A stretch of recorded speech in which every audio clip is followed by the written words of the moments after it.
Das war wieder eine dermaßen Synchronität bei Timmy Boy, das ist wirklich Wahnsinn. Das ist Wahnsinn. Das ist Wahnsinn. Ja, naja, erstmal warten, bis ich mich selber habe, sonst brauche ich ja das Schmerzen, aber hört mir ja keiner. Übrigens, Ketchup. Jetzt bei so Gamepad haben wir, Tröte haben wir auch, Tierchel haben wir, Wichstierchel. Falls uns die non-binären Beziehungen, bevor wir einen Ständer in die Hosen zaubern, keine Ahnung. Wieso geht denn da nix? Wieso her mich selber, was ist denn da? Also habe ich schon den richtigen Stream eingeschaltet, oder was ist da? Hallo? Birger wo? Beendet automatisch? Hä? Verstehe ich nicht. Was? Wo? Wieso seid das YouTube, das schläft aber YouTube-Seite wieder ganz gewaltig, du. Kriminalfeier, Himmelsackelzement. Hat jetzt geschissene Minuten dauert, bis ich mich selber her. Was ist da los? Birger ist da! Sag, es kommt beieinander! Hi! Jetzt 1 Birger, 1 Montag, 20 Uhr, Ubi hard to your face! Timmy Boy, ich weiß nicht, ob du mich gehört hast. Merci dir, grüß du dir daheim. Grüß mal in den Haufen, damit nichts passiert. Man, los, ich sei. Habe die Ehre an den Mike, an den Nick, an den Werner, an den Sunnyside of Life, an den Huber, an den Andyband, an den Flo, an den Capik, an den Nick, an den Schuster, an den Flo, an den Faberl, an den deutschen Mitbürger. Das ist wichtig. Der Ingel, der ist jetzt auch da. 36 Monate. Kuss auf die Nuss. Merci dir und habe die Ehre zurück.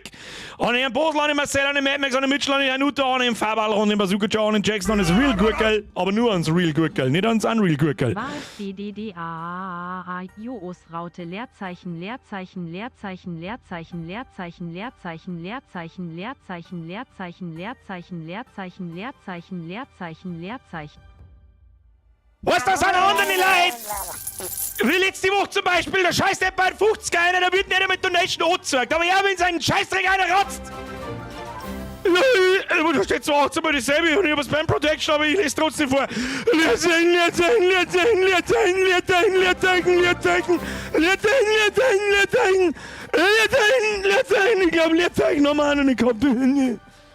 So, wir waren da unten, ich wollte merci dir. Löwensepp, merci dir, habe die Birger. 80 €! Wird bestimmt ein Totalausfall, kann bloß gut wie ein Ackerbräu Schlosse, los, der Schmicker. Ich glaub, nein, ich weiß, kostet keine 80 €, kostet 70. Aber, du kannst noch so, what? Muss ich schauen, wie die Scheiße gekostet hat. So, du schaust nicht, wie die Scheiße gekostet hat. So, hier, Shadows, 70 €! Und dann, wirklich, Bruchstuhl. Ruhe. Und dann gibt's noch empfohlen, das ist ganz wichtig, das ist empfohlen. Empfohlen. Ja? Das ist wie, sag's nicht. Empfohlen, Premium Starter Pack. Assassin's Creed Shadows. Kannst du 2 Schwerter, so geil. Kannst du für ein Singleplayer-Game, kannst du Ingame-Währung kaufen, Alter. Und 2 Schwerter für jeden. 35 €! Kostet nochmal so viel mit die Hälfte vom ganzen Spiel. Herzlichen Glückwunsch. Das ist so geil. Also machen wir heute aus 80 €, machen wir heute 105 €. Und wenn wir die Jürgen der gescheite Aufwall drin hockt, dass mir verzeiht, wenn du 80 € spielst, dann ist selbe Stuhl. Halt dein Maul, du Vollidiot. Halt dein Maul. So, wir waren jetzt ruhig, gehen wir nochmal aus. Der Kaip, wo ist der Kaip? Oh Gott im Himmel, wie lang ist denn die Liste schon wieder? Tobi, merci für 22 Monate. Thomas, merci für 22 Monate. Felix, merci für 31 Monate. Firestarter, merci für 11 Monate. Mitchell, merci für 12 Monate.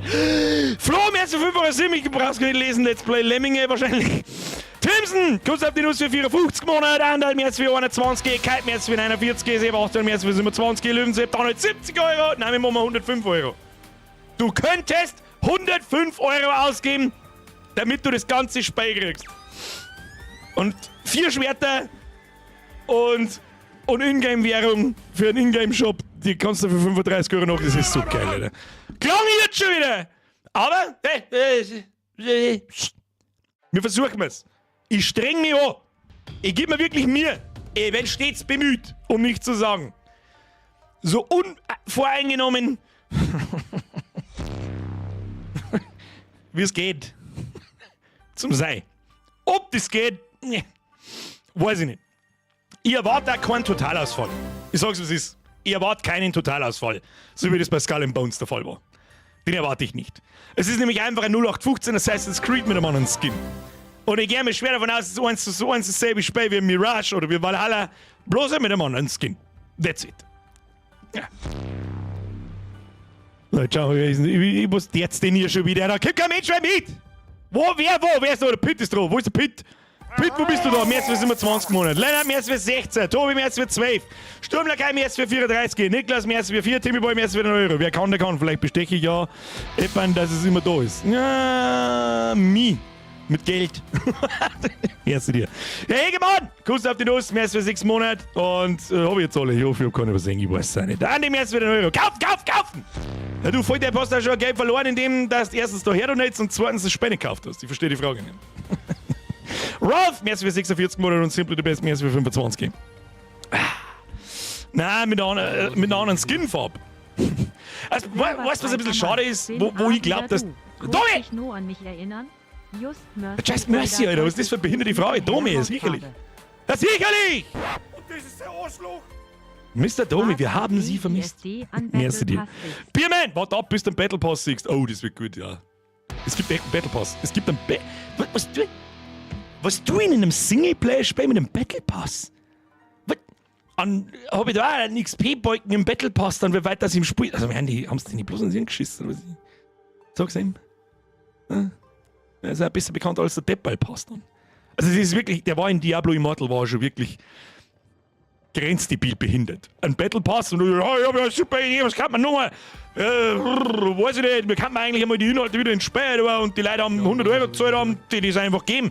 Nein, ich habe eine bessere Idee. Ja, macht mal einen Premium Battle Pass. Das ist der zweite Battle Pass über dem normalen Battle Pass. Und komm, heute den Mal! So schaut's aus! Wer ist denn jetzt wieder? Herr Dockner, mehr für 13 Monate. Kuss auf die Nuss. Raul Duke, mehr für den Zwiegel. Ich freue mich auf 80 Euro. Wir haben heute keine 80 Euro. Es kostet bloß 70. Kostet bloß 70. Ja? Selber schön, wenn du nicht zuschlagst. Voll Depp. Wer übrigens glaubt, dass ich das für 70 Euro gekauft habe. Hirten, also wegen diesen hier. Sie sind ja selber so dumm. Sie sind ja selber so brut. Jetzt mir auf, wie wir hier irgendwas erzählen! Wann? Kann ich mir irgendwas verzeihen? Ich weiß nicht. Rohkopfsteff, merci dir. Frau, haben wir mir im Stream das Modern Warfare 1 Remake gespielt. Zumindest finde ich es nicht auf dem Kanal. Schau gerade all die Stream-Special. Das darf von 2018 gewesen sein. Modern Warfare 1 Remake, das habe ich off-Stream gespielt. Wenn ich mich richtig entsinne. Da haben wir noch keine Call of Duties im Stream gespielt. Das hat erst, ich weiß nicht, wann es angefangen hat. Ich glaube 2020 oder so. Ich weiß es nicht mehr. Hatte Chris mir erst für 13 Monate Löwensepp. 105 Euro ist aber schon frech für ein 0815 Ubisoft-Spiel. Ja, wenn wir ein bisschen unfair sein will, dann sagt man natürlich 105 Euro. Ja, aber es kostet regulär 70 Euro. Und, warte mal, ich habe noch gar nicht geschaut, was so bei Kinguin und so eine Geschichten kosten. Da schauen wir mal. Kinguin.net. Weil man ist ja Behinderter. Up to 35% off. Ja, genau, dann kriege ich wieder irgendeinen Russen-Steam-Account. Und 5 Minuten später ist mein PC kaputt. Dann will ich von irgendjemandem angerufen. Also, mein PC ist kaputt. Und ich frage, was hast du denn nix? Okay, ja, genau. Eurobanknote hier. Ja, alter Gift kostet 70 Euro. Assassin's Creed, Shadows, PC, Ubi. Was ist denn mit euch? Kann ich eine Sekunde irgendwas schmatzen? Ich weiß es nicht. Fix mal, Alter! Glutzi Noll, Hackel! Timmyboy, okay, Dollar. Merci dir, Schluss jetzt! Grillbutler, merci dir, Krankelbart, Dere, ich muss von Herz auf jetzt Danke sagen. Wozu? Mein Ehe ist ziemlich im Abgrund. Und da war das Kind Haus, Hund dahin gerannt. Aber durch die, beziehungsweise deine Streams haben wir noch mit Kurve. Wie? Alter, was? Was? Das ist alles nur geklaut. Oh. Das kennt man in der Schweiz, Mr. DM? Im Ernst jetzt? Das hat es bis in die Schweiz nicht geschafft, das liegt vor 30 Jahren. Mr. DM, Kuss auf die Nuss. Bei dir sage ich nichts, du weißt warum. Schweizer haben Narrenfreiheit, Hörerin. Merci dir, ist aber trotzdem zu fair und du weißt das. Kantelbart, nochmal. Aber durch die, beziehungsweise deine Streams haben wir noch mit Kurve kratzen können. Fetz, merci, Weisheit des Tages. Das verstehe ich nicht, was habe ich dazu beigetragen? Ich verstehe es nicht. Wie kann ich mit meiner Behinderung da irgendwas dazu beitragen, dass meine Behinderung ihn rettet? How the fuck is this possible? I don't know. Grantelbert oder Bart oder wie auch immer, da gibt's nichts zu danken. Ich glaube, das habt ihr viel mehr selber auf die Reihe gekriegt, anstatt dass ich da was beigetragen hätte. Wenn ihr natürlich jetzt jeden Montag und Mittwoch Bürger und Chill macht's. Hm? Gern geschehen. Gern geschehen. Ist mir ein Fest.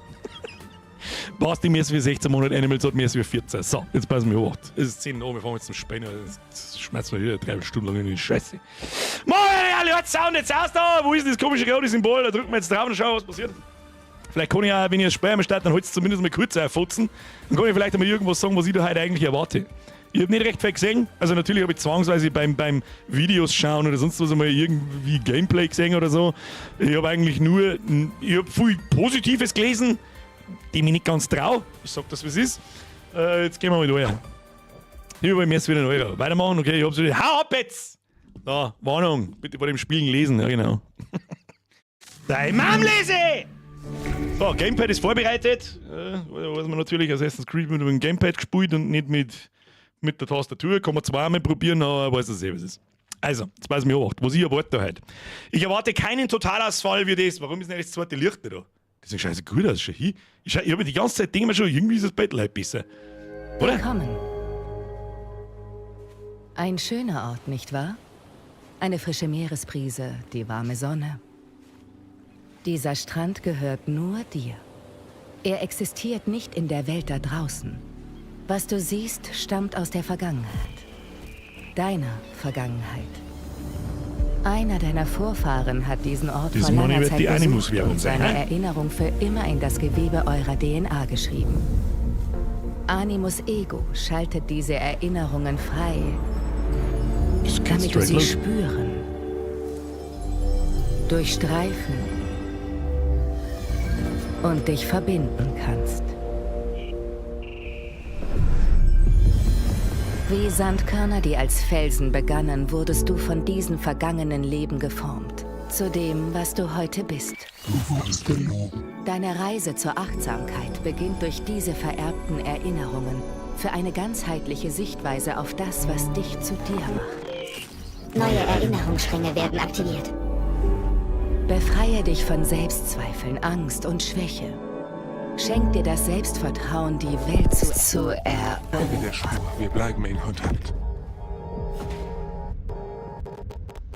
Willkommen in der Dunkelheit. Animus-Symbol schaut aus wie das vom Arbeitsamt. Absolut richtig.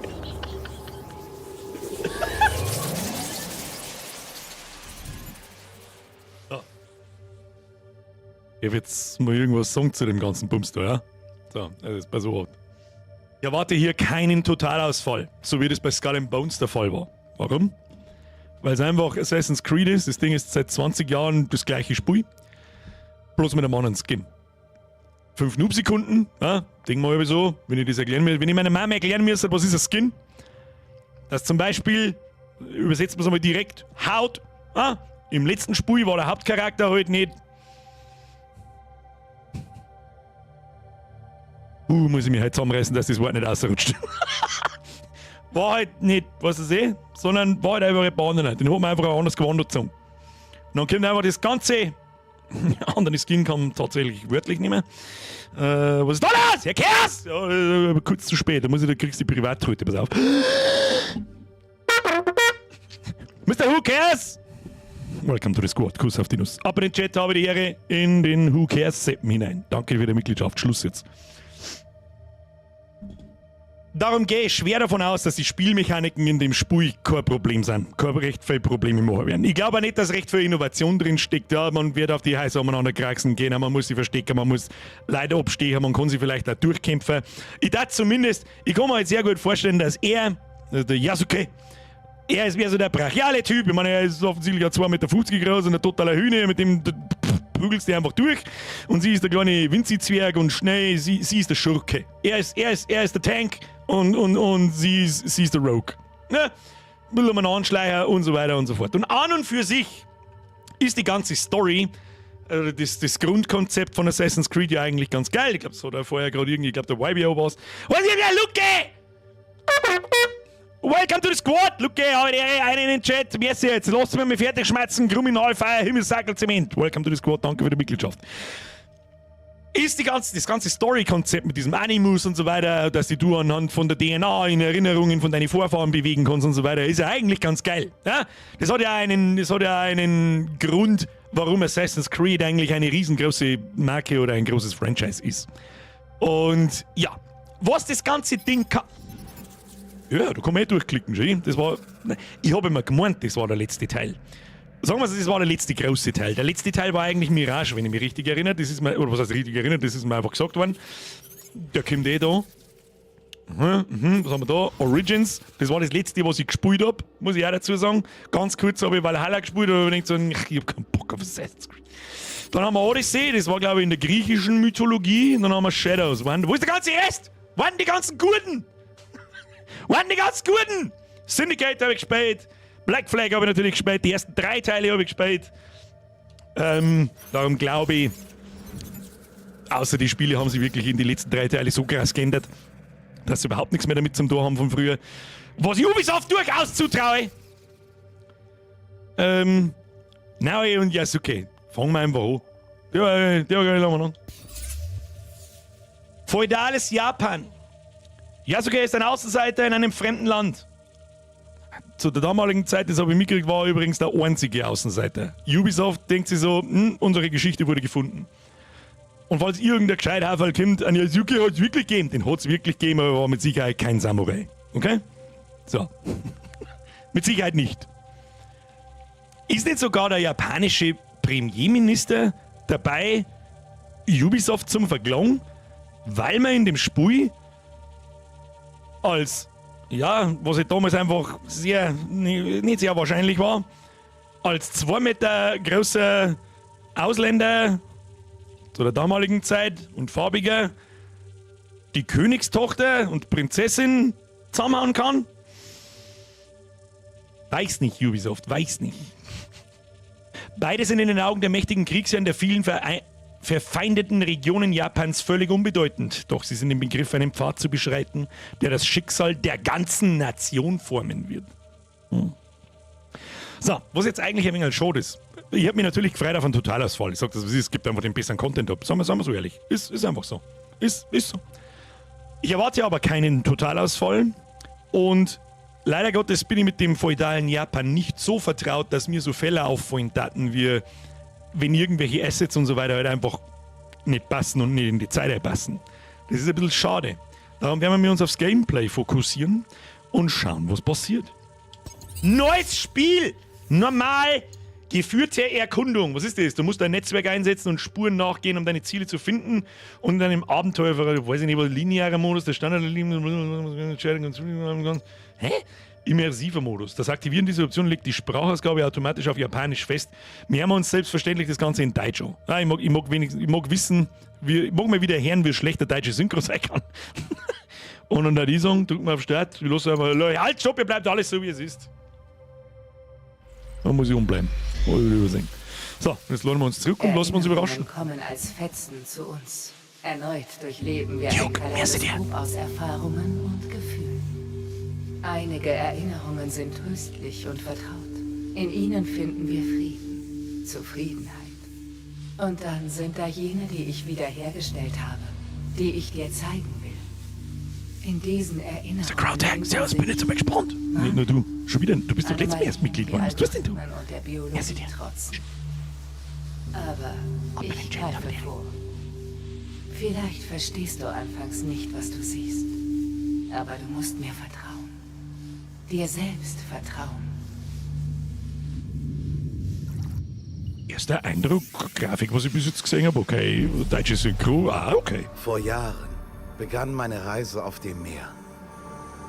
So wie für all jene, die in dieses Land reisen.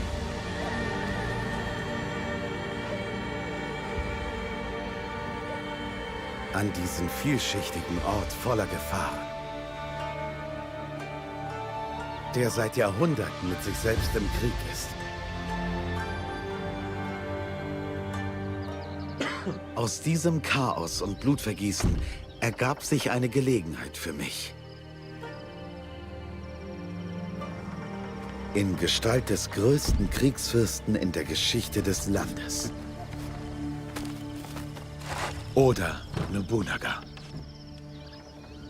Ein Fürst, der sich meiner annahm. Eines Fremden unter Fremden.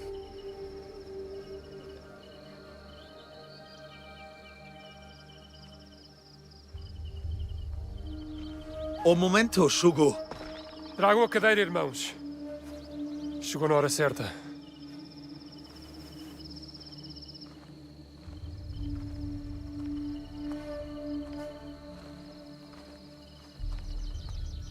Padre Valignano, man erwartet von dir, dass du heute vor Fürst Nobunaga erscheinst. Danke, edler Mitsuhide.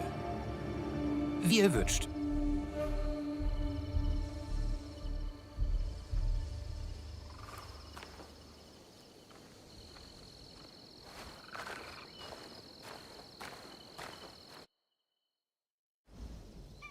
Bis jetzt habe ich noch nichts Negatives gesehen. Außer, dass er wirklich ein Não Futzen podemos hat. falhar hoje. Viajar para além do Kyoto é cada vez mais perigoso. Sem a permissão do Lord Nobunaga, a missão dos jesuítas será fracasso. Não podemos permitir. A nossa segurança deve-se ao Diogo. Sua presença manteve os monges e os bandidos bem longe. O Diogo não os deterá para sempre. Temos de garantir o favor do Nobunaga. Vamos Isso ficar foi bem esprosa. ocupados quando nos deitarmos a mão. O que tens a dizer sobre isso, Diogo? Gostavas de voltar a ver o oceano? Não sinto grande falta do mar. Considerando a quantidade dele que tinhas engolido quando te encontramos, percebo. Isso foi há muito tempo. Er geht ein bisschen, als hätte er in die Hosen geschissen. Oder, das wollte ich eigentlich nicht.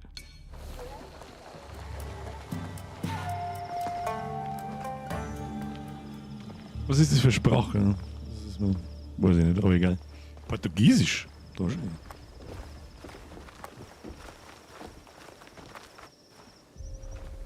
Ne, der China ist er nicht, aber mei. Ja, Grafik schaut gut aus, Gesichter schauen gut aus.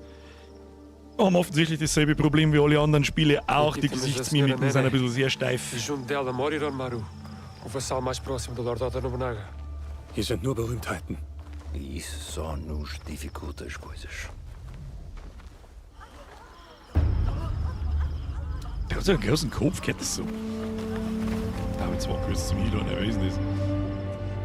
Der Kini himself, was hat er dabei? Er will's auch. Hab ich kurz gemeint, der ist der Spider-Man.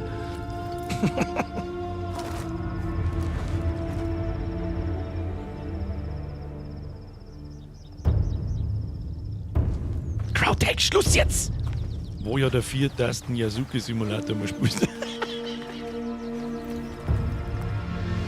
Jetzt auf jetzt! In die scheiß Zwischensequenz haben wir mal an zum Doniten, ihr Vollidioten! Kruzifix!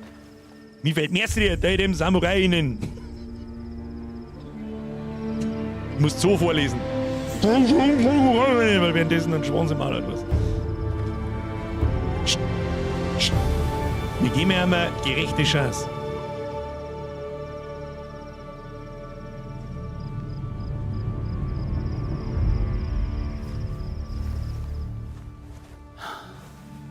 Ikishita o Lord Nobunaga. Wo steht denn das immer in Klammern? Vão chamar-nos para falar com o Lord Nobunaga em breve. Eu falo com ele. Viste como o Lord Nobunaga olhou para o Diogo? Será que nunca viu homem negro antes? Fürst Nobunaga wird euch empfangen. Diogo, espera aqui. Não digas nada.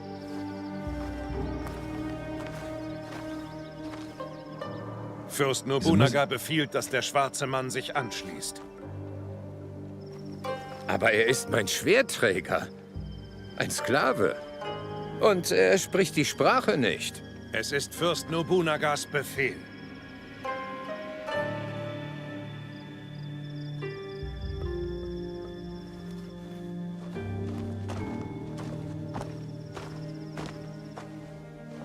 Devia ter deixado no porto.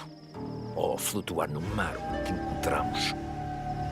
Deus ajudar-nos a nesta situação. Wir haben ja wieder in China noch das irgendwas mit Schwarze zum Tor.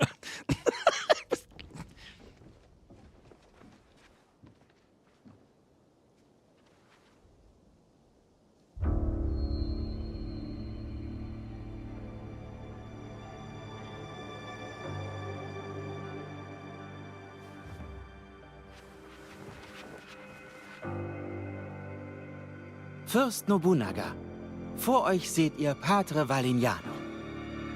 Padre Valignano ist gekommen, Freizügigkeit für seine Priester in euren Landen zu erbitten. So ist es, edler Ranmaru. Wende dich an Fürst Nobunaga. Aber natürlich. Vergebt mir, Fürst Nobunaga. Bitte, nehmt dieses Geschenk Wenn ich an. jetzt noch einmal Fürst Nobunaga Ein hören muss, europäischer flippe aus. Stuhl, gefertigt von den besten Handwerkern Portugals.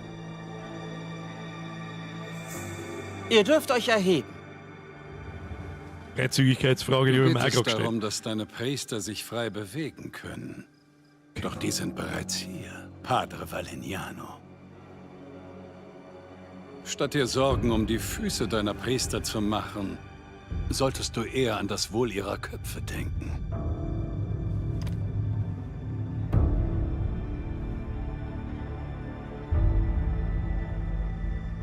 Dein schwarzer Mann hat die Instinkte eines Kriegers.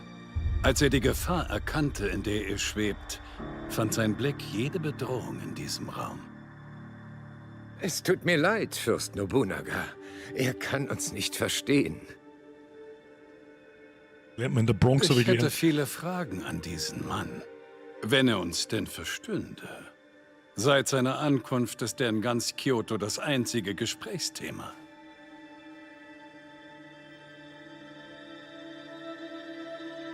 Ich verstehe euch gut. Naja, machen wir es mal so. Fürst Nobunaga, ich verstehe euch durchaus. Hast du mich etwa belogen, Padre Valeniano? Nein, Fürst Nobunaga. Auch ich bin überrascht, Diogo so sprechen zu hören. Du heißt also Diogo?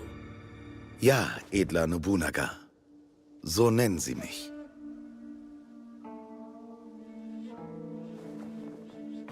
Fürst Nobunaga wünscht mit Diogo zu sprechen. Allein.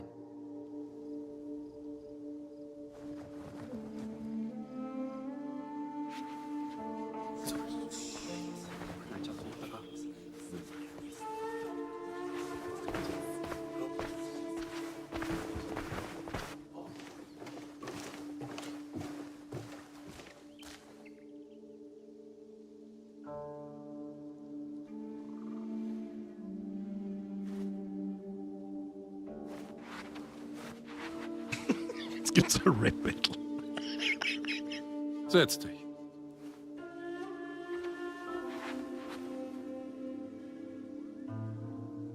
Hat deine Haut schon immer so ausgesehen? Ja, Herr. Meine Heimat ist sehr fern von hier. Alle Menschen dort haben diese Farbe. Ich hatte überlegt, euch alle zu töten. Wären die Christen fort, gäbe es ein Problem weniger. Allerdings haben sie sich als aufrechte Kaufleute und Bollwerk gegen die Buddhisten erwiesen. Luis Freusch amüsiert mich. Wir haben Tee getrunken. Aber diesen Valeniano kenne ich nicht. Was bist du für ihn, Diogo? Ich bin eine Art Leibwächter. Ich soll in diesem ihm fremden Land für seine Sicherheit sorgen. Du bist sein Leibwächter, doch auch sein Sklave, nicht wahr? Ja, Fürst Nobunaga, das bin ich. Valeniano wird nicht erfreut sein, dass ich dich hier behalten habe. Was meinst du, wird er mit dir tun? Dich töten? Ich weiß es nicht. Ich war schlimmeren Männern ausgeliefert. Und doch lebe ich noch. Diese schlimmeren Männer, wer sind Mich sie? würde interessieren, wie er da hingekommen ist.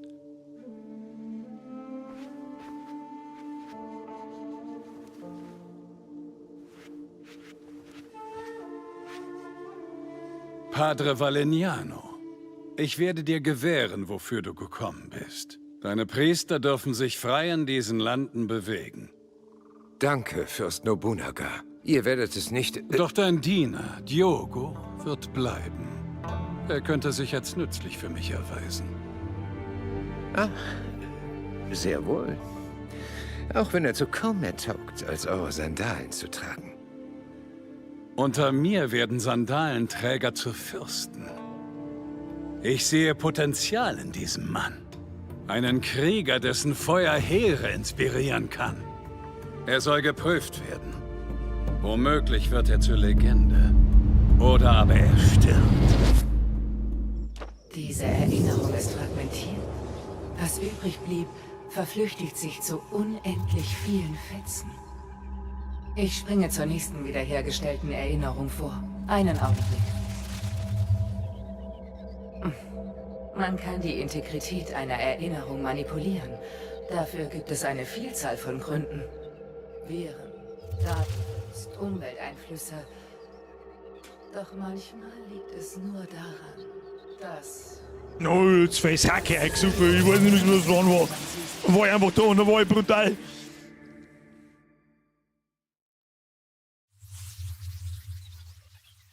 Es ist jetzt schon wieder eine ultimative Geschichte aus dem Paulanergarten, dass sowas auch nur erdenklich ist, dass das passiert. Es ist der böse weiße Mann, ich glaube, und der Oberchef, vor dem sie alle fürchten, nimmt ihn dann und sagt, er wird der krasseste Motherfucker. Ja, ich weiß nicht.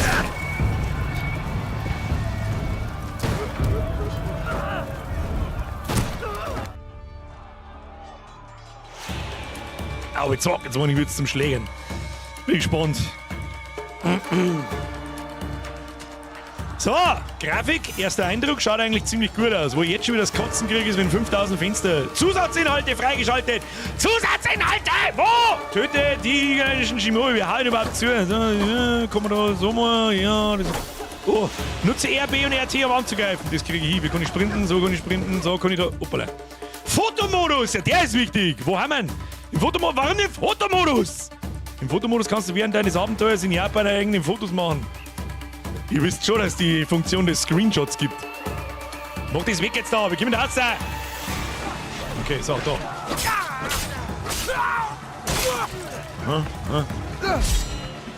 Da, mit links, kriegen wir hier.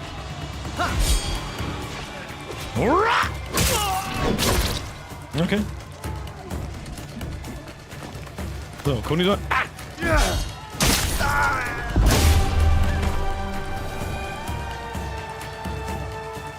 Okay.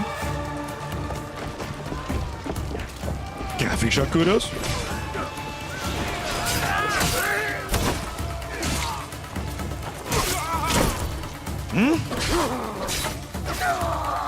Das sind ja irgendwelche Pimmelgegner, aber so... Kann ich da irgendwie oben... Ah ja, komm. Ja.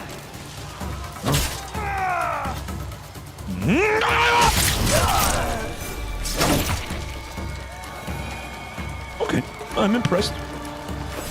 Fühlt sich gut an. Steuerung sehr direkt. Okay, der hat mehrere Leben. Was kannst du? Kannst du was?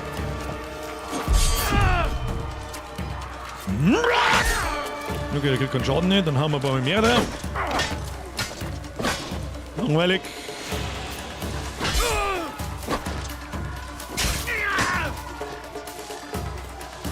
Hast du irgendwas anderes außer blocken, du Huren?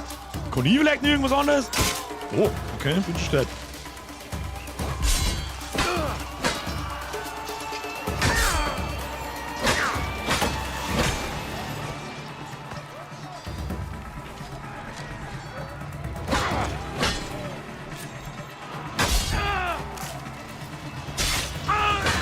Okay, wie die Stauen jetzt da hinten gerade auseinandergeflogen haben, das beurteile ich jetzt mal lieber nicht, weil sonst...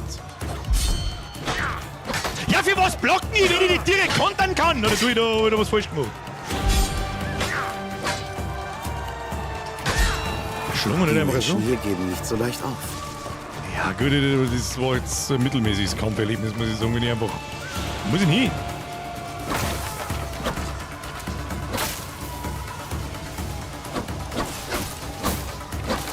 Oh. Das wäre jetzt gleich mal das nächste, was wir testen. Fallen die Sachen wirklich anhand vom Schnitt auseinander? Weiß ich nicht. Tutorial, verwundbarer Zustand. Gut angepasste Paraden versetzen die Gegner in einen verwundbaren Zustand, wodurch sie mehr Schaden erleiden. Mit leichtem Angriff, das kriegen wir nicht.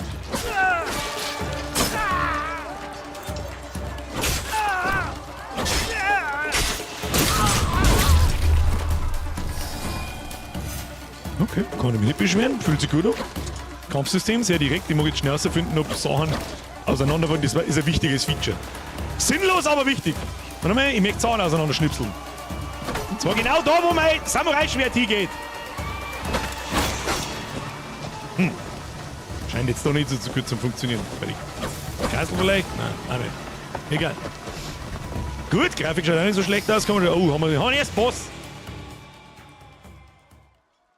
Den Soundtrack finde ich ein bisschen unpassend. Irgendwie. Grafik ist gut, gibt's überhaupt nichts. Spürst du auch die Brise, Jaska? Jaske. Sie facht die völlige Zerstörung Egas an. Eine vollkommene Nacht. Bereit, es zu beenden? Ich stehe euch zu Diensten. Was ist denn? Ich schlug nie eine Schlacht wie diese. Becker, merci dir. So viele Leben. Klein. Stets der Rechtschaffene. Ja, er ist immer der Good Guy, ist ja klar. Das Während ist halt so Eger den schwach. Vereiniger einen Tyrannen nennt, reiten 40.000 unserer Landsleute mit mir. Ist das Tyrannei, Jaske? Jaske? Nein. Es ist Überzeugung. Und unerschütterliches Vertrauen. Ja. Von dieser Ansicht wegen bist du mein Samurai. Igas Rebellion steht der Harmonie im Weg. Ich stehe an eurer Seite. Geh. Finde Momochi Sandayu. Sein Tod schlägt das Schwert des Aufruhrs aus der Hand Egas.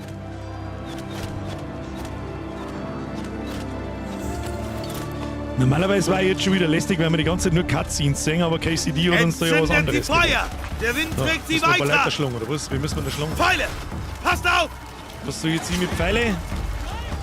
Was steckt man uns halt dahinter? Das ist jetzt auch nicht. Laufen wir an wie ein Vollidiot. Guck mal, RT. Hä,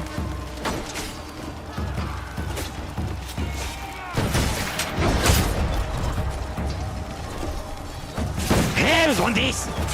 Irgendeine Spezialfähigkeit. Was passiert denn da? Warum? Why? Why? Wo muss ich hin? Auf, ich muss ich laufen einfach. Wird schon passen. Wird schon passen. Dann ist Gute oder Böse, ich weiß es nicht. Ich glaube, dass es wurscht ist. Ich laufe mal durch. So, Vollsprint. Kämpf! Für Fürst Oda Nobunaga! Was, wir waren da? Oder einer?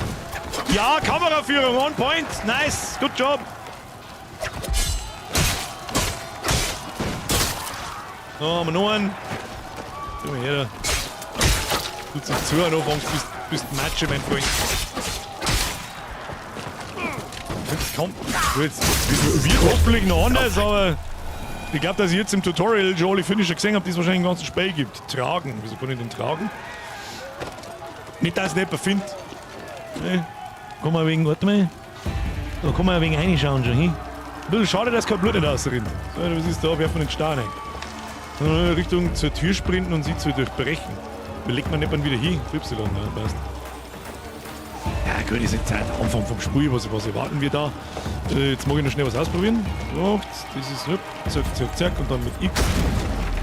Das ist ein Tritt. Was ist das andere?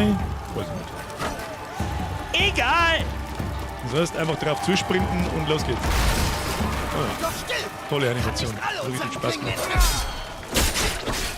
So, hoppala. Hoppala, so nicht.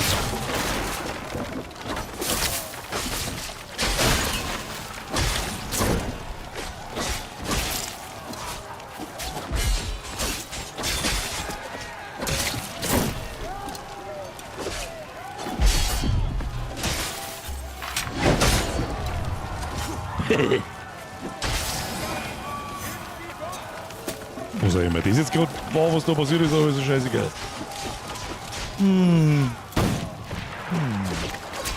Sehr stealthy. Oh, hoppala, ich bin aber nicht drin. Einfach mal einen Haufen hinein, gesemmelt, weil es anscheinend ja eh wurscht ist. Da haben wir die Fotzen gehen, jawohl. Da haben wir noch einen. Aha, sehr anspruchsvoll. Was? Wieso steht denn da, wieso bleibt denn da ein Geist von mir stehen? Was jetzt mit denen? Bringt's halt dann da draußen, den Trottel. Aber der Fotomodus ist wichtig, das stimmt. Bist du ein Guter oder bist du ein Böse? In Sekiro war ich schon 18 Mal gestorben. So, was da los? Oh, der Shinobi. Samurai können Iganern nicht das Wasser reichen. Ihre Rüstung ist robust. Ich muss sie zerschlagen.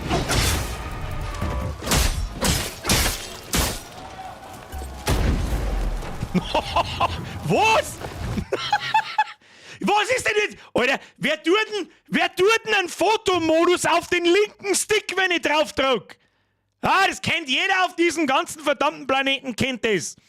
Wenn's da mal in eine Richtung, das muss jetzt schneller gehen, dann muss man stärker drauf drücken. Du kannst gleich wieder weg tun.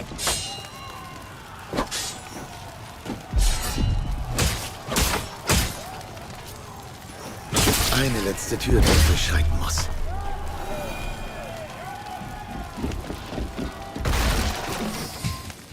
Also einfach durch. Was hat denn das für Tieren an der aus Balsaholz? Oder was ist denn mit. Aber gut. Aber gut. Moment, jetzt aber noch nicht so voreilig.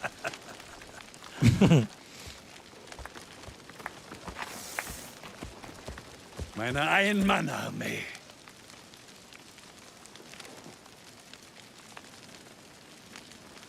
Grinst er wieder nur am Zähmisch, oder?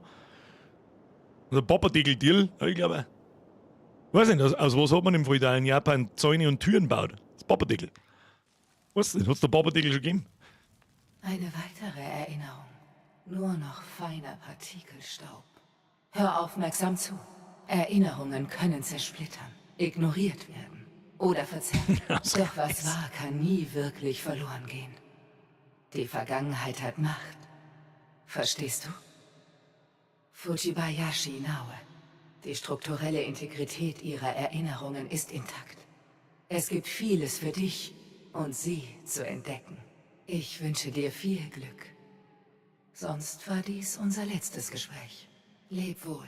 Oh, ich muss noch was vorlesen. Fürs Erste. Ich glaube, dass das gar nicht so wichtig ist. Aber Becker ist wichtig. Becker, ich hoffe, du bist noch da. Knapp 1400 Zuschauer, nicht mehr 300 Likes. Das sind nach Adam Birger. Nach Adam Birger. 1000 Zwangs, richtig. Sie hat schon mal auf den Like-Button gesmasht. Ich fürchte, dass wir haben da keinen Totalausfall vor uns. Das soll ja, was ist, aber. Oda Nobunaga.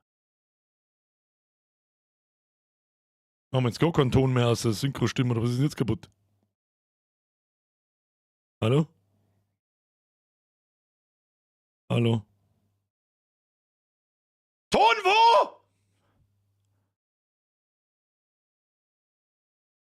Wir brauchen einen Plan. Chitsue, was sollen wir tun? Chitsue! Hi!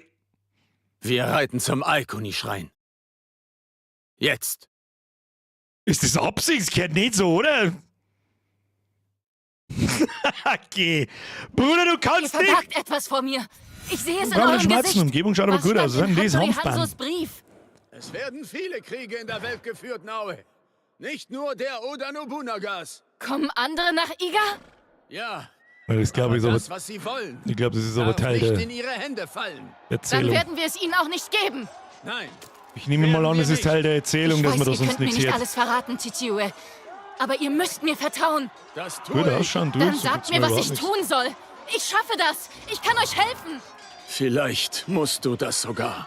Bedenke, aber ob das mit wir uns nicht nur Sound ist irgendwie seltsam. sondern auch töten. Es geht nicht an. Was wird schon doof, ne? 4000 km Abferkel. Ja, fühlt sich nicht sehr realistisch, ob ich schnell das ist, ja. So, was ist jetzt mit ihr anders? Okay, B ausweichen. Okay. Verwundbarer Zustand. Weichst du unaufhaltsamen Angriffen im richtigen Moment aus, so werden Gegner verwundbar. RB halten, Angriff leicht.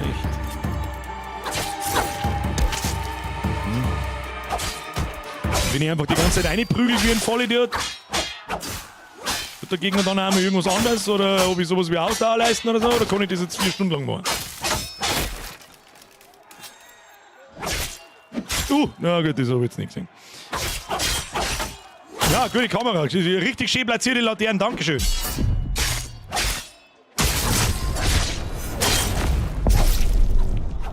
Was genau ist jetzt mit ihr anders? Kommt der Yasuke nicht ausweichen, das habe ich nicht ausprobiert, muss ich ganz ehrlich sagen. Die Ausweichrolle fühlt sich ein bisschen sehr schwammig an, aber gut, ja, wir werden sehen. Schauen wir mal, kann ich Leute von hinten... Nein! Oh Gott! Alter, welches dämliche Arschloch du mit tust, stell dich sofort um. Stell dich sofort um, wenn ich noch einmal auf den Fotomodus draufdrücke, dann scheiße dir ins Gesicht. Controller, Autobewegung, bla bla bla bla bla bla bla bla bla bla bla bla. Kann ich da irgendwas einfach löschen? Linker Stick, Dead Zone, was? Linker Stick, Dead Zone, dein Mom ist ein Dead Zone, Alter, zwischen die Haxen drin. Wo ist denn das? Umkehren von Geschwindigkeit, Autobewegung, Vorschau für Standardsteuerung. Da werde ich nix. Wo kann man das umstellen? Außentastatur, Ton, Oberfläche, Gameplay. Wo kann man das umstellen? Ich möchte einfach nichts zuweisen, den 2 Sticks, weil ich das sehr oft tue, dass ich auf die Sticks mit Gewalt drauf drücke. Ah, da, Steuerung anpassen, passt. Sprinten. Dann ist es aber der rechte Stick, oder? Adlerauge. Möchtest du mir jetzt erzählen, man kann das nicht ändern? Kampf. Ziele erfassen, das tue ich schon die ganze Zeit. Wo kann man den Scheißdreck, wo kann man den Scheiß umstellen? Entweder bin ich schon wieder blind, aber für was habe ich nicht dabei? Und früher bis damals einfach blocken und kontern. Man kann den ganz deaktivieren bei Gameplay oder so. Das hört sich doch vernünftig an. Eingabe Ziele für Dialogsymbole, Nahkampf, Fotomodus! Aus den Scheißdreck! Also ohne Scheiß, wir haben, also im Ernst jetzt. Wir gehen her und Kim. Gut, für Consoleros, okay, die haben keinen Screenshot-Button. Ja, bin schon schnell. Bin schon stark, hat er das jetzt übernommen? Werden wir herausfinden, wenn ich das nächste Mal drauf drücke. So, ich stiche jetzt von hinten ab. Geht das? Der um den Gegner zu fokussieren, wechsle den Ziel mit Dings. Gegner von hinten. Ob der! Executen! Warum hören jetzt einmal mittendrin die Musik auf? Ah! Der war knapp. Ah ja, da haben wir uns jetzt schnell wieder hinbeamt. Versteh schon. Geschossvorrat vor.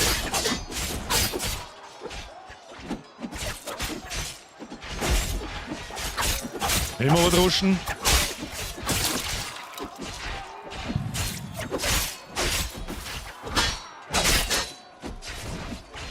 Kann ich ja irgendwie anderen Attacken außer einfach bloß stumpf draufhauen?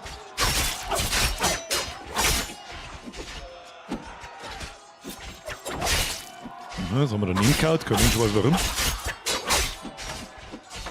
Hast du mit zu oder so? Ja, offensichtlich haben wir für ihre alle Executen-Animationen auch schon gesehen.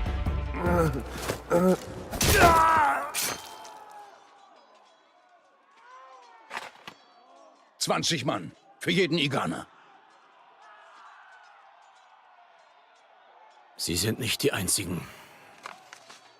Also ohne Scheiß, die Soundfälle in die Cutscenes schon im Intro ist echt bitter. Also gab sie es dir.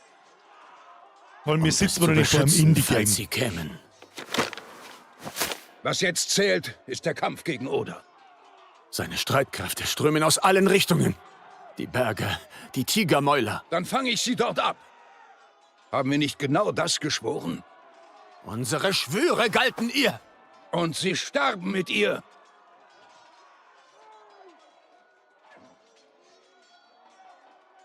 Padre, die Birger, was ist rot und riecht nach Gulasch? Richtig, mein Bier ist noch im Stock befestigt.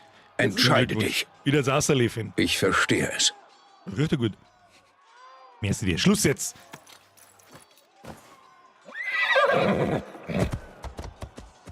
Es ist so seltsam, wenn der Sound nicht passt. Mein Herz gehört zu you. Doch mein Blut, Iga. Ich bringe dich zur Burg Mibuno. Ich komme mit euch. Nein. Ich brauche dich woanders.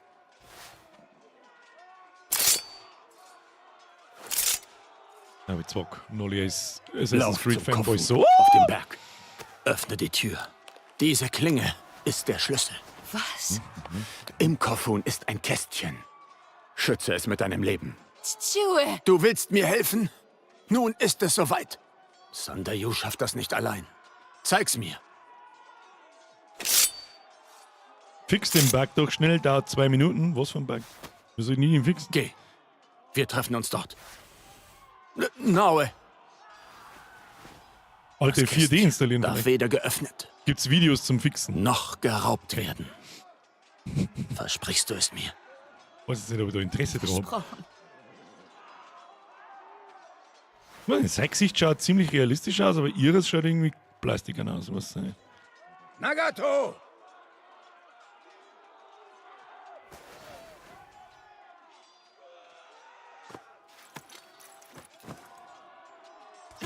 Das ist ein berechtigter Punkt, Risi Mike. Das ist also die Geschichte, wie Naue zur Assassinin wird. So, oh, ich muss weggebraucht, ich alles da ist übrigens, wir sind mal bei den Assassins, los geht's. Was? Ah, was ist denn mit dem Ton? Ich will narrisch, wenn ich nichts höre. Beobachte die Gegner mit der LT. Ja, vielleicht darf ich da gerne zuhören, aber... So, was... Und dann? Schau, das Kästchen, ich kann nicht einfach alle abstehen, nicht alle dumme Brot. Lass mich jetzt nicht im Stich, Klinge. RB-Attentat.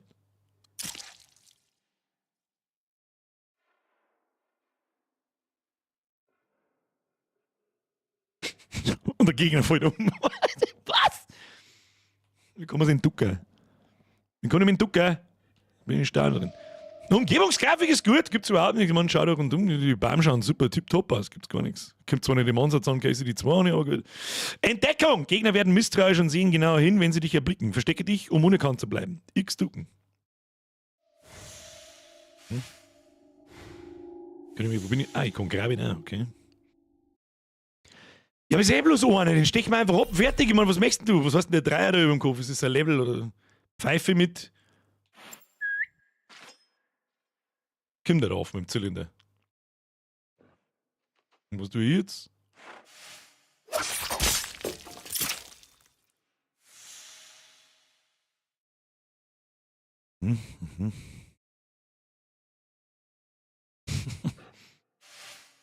Oh, ich habe irgendwas gehört, was Hund hätte sein können. Aber wieso gehen da nicht einfach durch den Stich einfach alle ab? Die Gegner sind eh geistig behindert. Was soll ich machen? Was tut denn da so? Ach, das sind einfach Reh. Wie nennt man Reh in Japan? Weiß ich nicht. Gibt's doch Reh. Hinlegen, halt die X gedrückt und hin. Das habe ich auch selber rausgefunden. Weg. Ich frage mich bloß, warum ich das mache. So, ja, ich verstehe es nicht. Ja.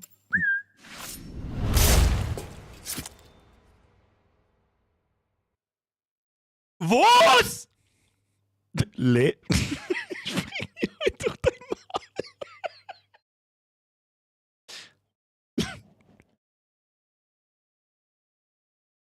Wieso kann ich aus der liegenden Position auf einmal 3 Meter weit fliegen und Leute abstehen? Das ist vielleicht ein bisschen...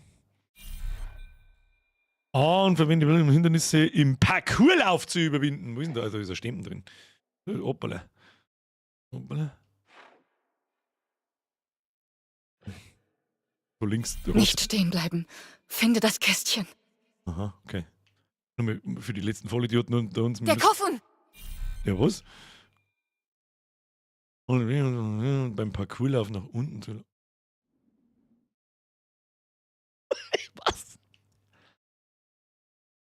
Aha, okay. Hätte ich da reinspringen können? Oh shit, das hätten wir machen müssen. Verdammt. Das ist doch eigentlich... Warte mal, kann ich da drauf? Alter, ich will mit dem Sound wie narrisch. Ich höre einfach nichts außer Soundeffekte. Was ist das für eine Behinderung? Ubi hard, was haben wir da wieder zusammengeschissen, sag? Haben wir da wieder zusammengeschissen?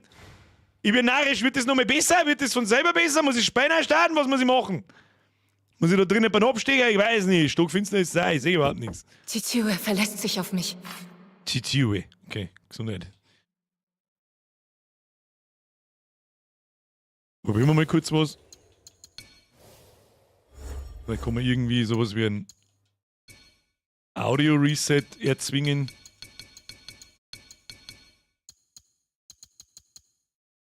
Musikhäufigkeit normal.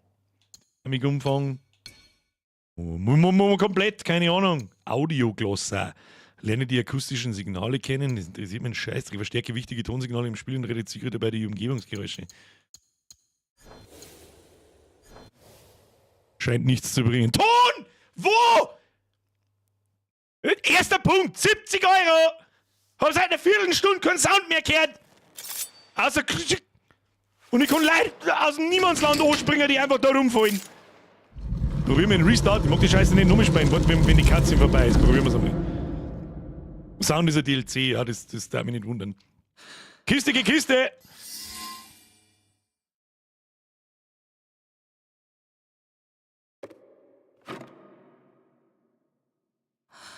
Es ist hier. 105 €! Nein! Warte, Scheiße. Nein! Nimm auf keinen Fall die Klinge her, die da gerade gegeben worden ist. Oh ja, genau. Da stehst du mit Sicherheit noch mehr aus, wenn die der Baseballschläger aus dem Mittelalter trifft. Von einem 2,50 Meter Hühnen. Das ist richtig. Irgendwie ist es aber auch lustig, wenn man bloß die scheiß Soundeffekte hört. Hiermit schreiben wir unsere Geschichte neu. Oh, ist das der Pulp Fiction Koffer? Was ist denn drin? Schnell, da kommt jemand. Ja, ich. Nein, doch nicht. Das machst du Auto, Alter. Das brauchst du nicht verzeihen, dass er nur mal aufsteht. Naue. Oder ist jetzt ein Oberkalt, oder was will er denn? Was war denn das jetzt? Ich bin da.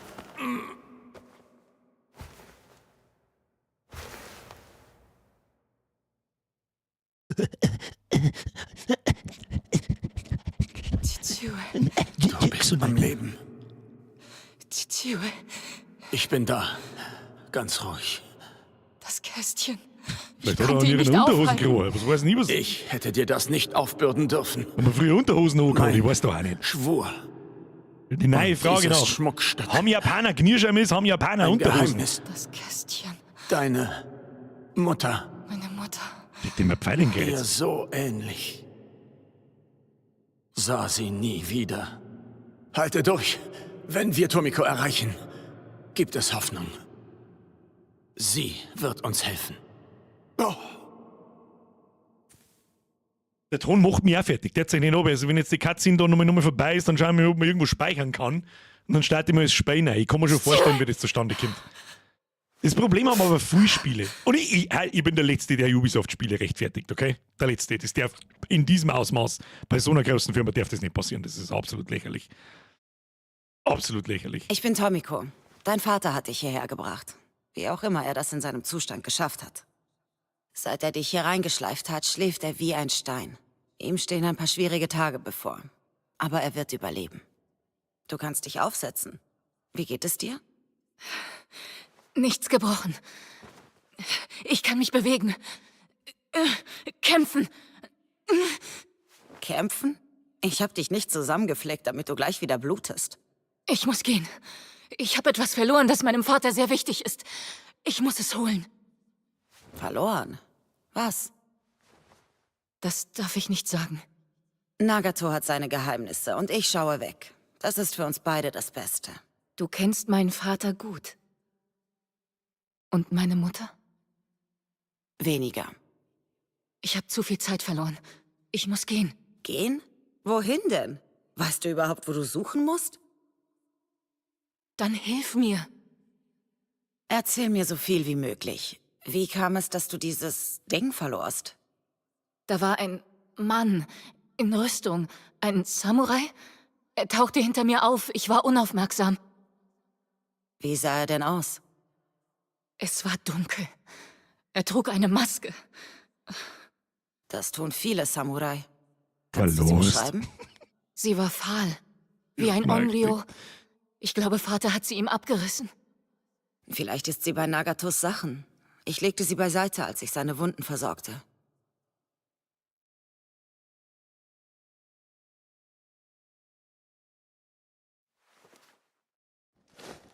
Hier ist sie.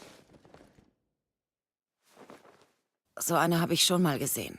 Vor vielen Jahren. Was bedeutet das? Wer steckt dahinter? Ich bin nicht sicher, aber du solltest nach Katano gehen. Es gibt da eine Verbindung. Ich nehme Vaters Pferd. Ich könnte noch heute Nacht die Burg erreichen. Und was wirst du tun, wenn du deinen Samurai findest? was ich im Grabmal hätte tun sollen. Ihm das Leben nehmen und zurückholen, was... Sei mir nicht böse, aber je länger, dass ich denen ins Gesicht schaue und stell mir vor, das Spiel ist 10 Jahre alt. Die Münder und Kiefer bewegen sich so seltsam, dass es irgendwie komisch ist. Wirkt das bloß ich so oder nicht falsch verstehen? Grafik von dem Ganzen ist alles brachial in Ordnung, aber die bewegen sich und schmatzen wie Augsburger Puppenkisten. Uns gehört. Und die Dialoge haben jetzt schon so unter aller Kanone schlecht, dass ich einen Vogel krieg. Dann tu das. Hat sie vor 2 Sekunden nicht gerade gesagt, so, ich hab die nicht zusammengepflegt, damit es gleich wieder das Blüten noch funktioniert. Jetzt sagt ihr, was da soll. Die hat gerade einen Baseballschläger von einem 2,50 Meter Hühnen in die Fresse gekriegt. Und das ist so, da habe ich erst wieder Kingdom Come 2 spielen müssen, um das zu verstehen und auf sowas aufzupassen. Da passieren in die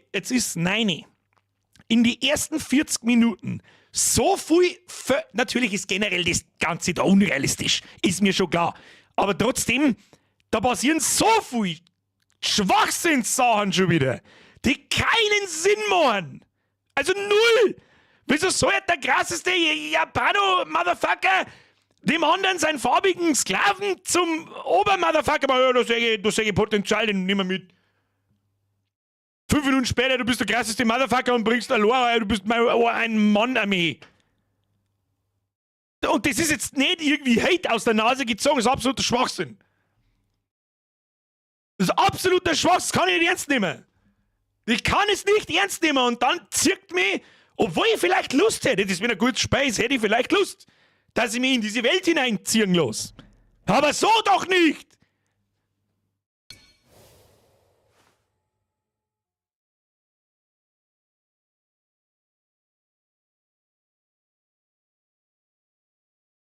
Hä?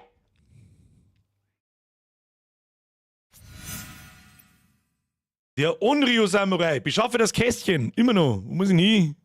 Ui, kenn mich nicht aus. Depperten scheiß Kompass hinten neu. Jetzt starten wir mal das Spiel, weil der Sound macht mich wahnsinnig, Alter. Das ist was, das darf nicht passieren. Das ist was, das darf... Du verlierst deinen aktuellen Fortschritt, bei dem Spielen.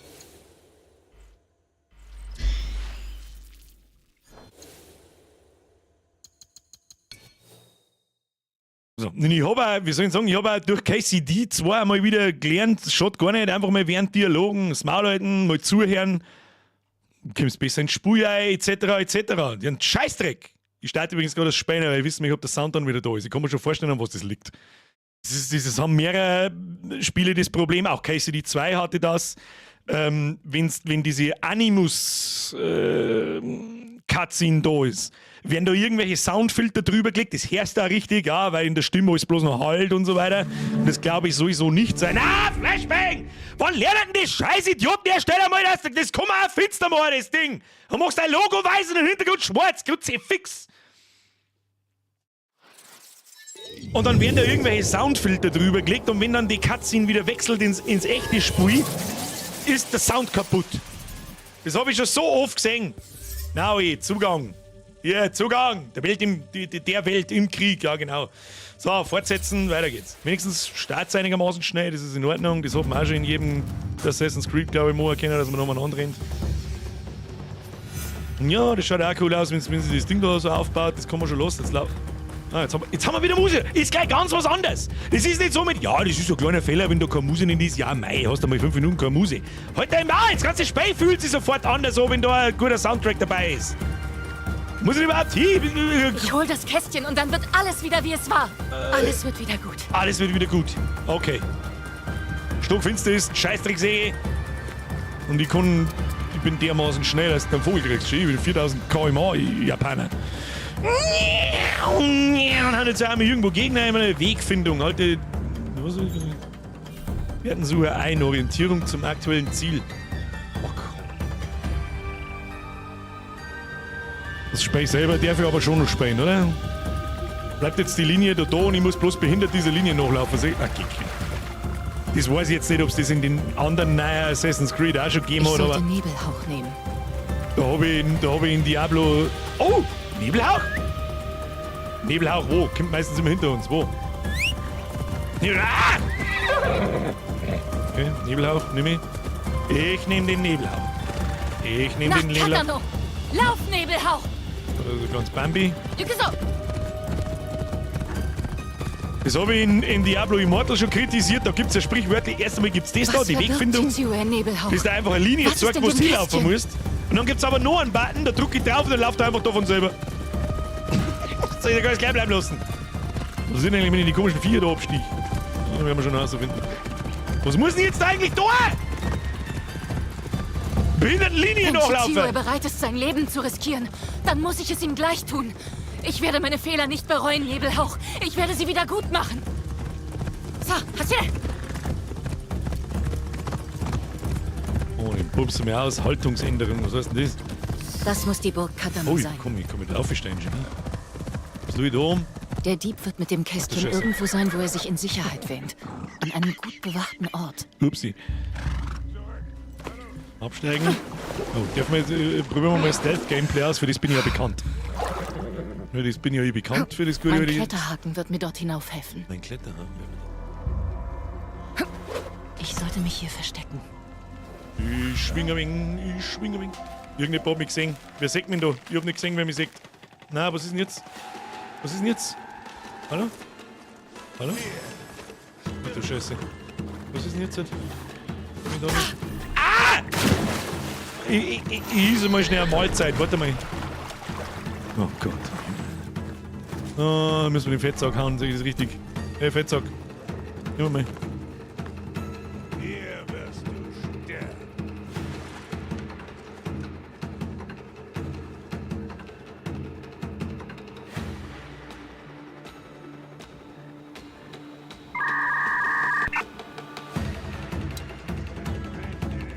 Was zum Fick ist denn das?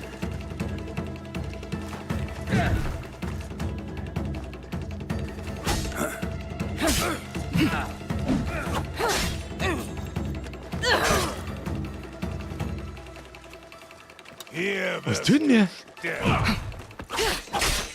Oh, ja, okay, da dürfen wir uns nicht erwischen lassen. Das hab ich schon gedacht. Ich tue mir eine Mahlzeit noch mal essen, damit nichts passiert.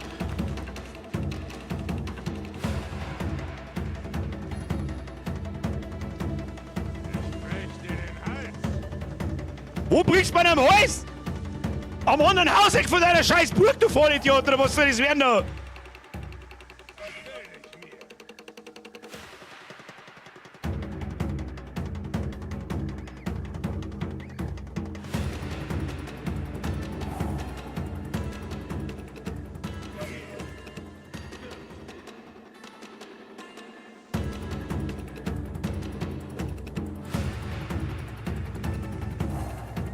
Sagst du jetzt da dazu? Was sagt er? Was sagt?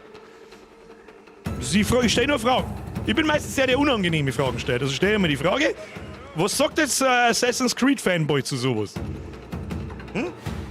Was ist jetzt da die korrekte Art und Weise? Bin ich schuld, weil ich nicht Vierer gehe und kämpfe, oder? Warte, ich drück nur mal nach oben, Mahlzeit. Ah, wie viele Mahlzeiten haben wir? Unendlich. Okay, passt. Ja, du, ich da jetzt. Warte mal, ich Schritt 4. Was ist da denn? Pass auf, jetzt hebt er sich gleich wieder schwer und greift irgendwo im Boden und da kommt er wieder. Na, schau her. Du bist wirklich lustig.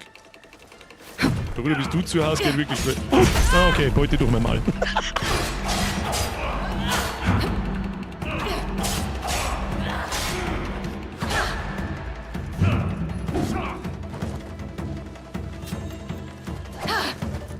Kommt auch noch Fettsack.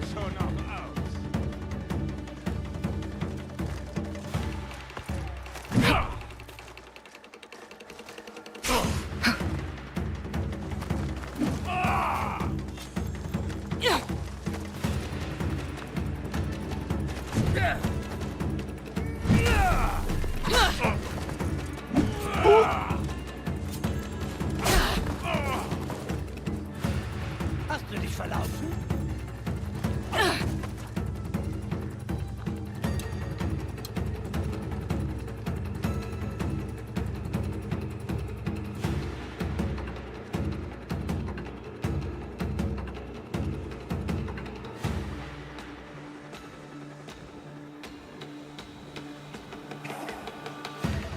Wache müde machen, Wache schlafen. Gut, gehen wir halt wieder. Okay, tschüss. So. Probieren wir den sagenhaften Hagel noch mehr aus. So, auf wieder. Also. Okay. Ich sag, ja, ich halte mich so krass zurück, oder? Ich sag selber. Sag selber. Hm? Was soll denn der Song aus der. Hä?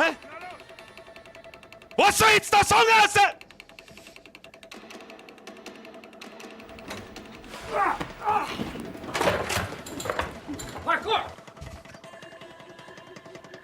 Achtung.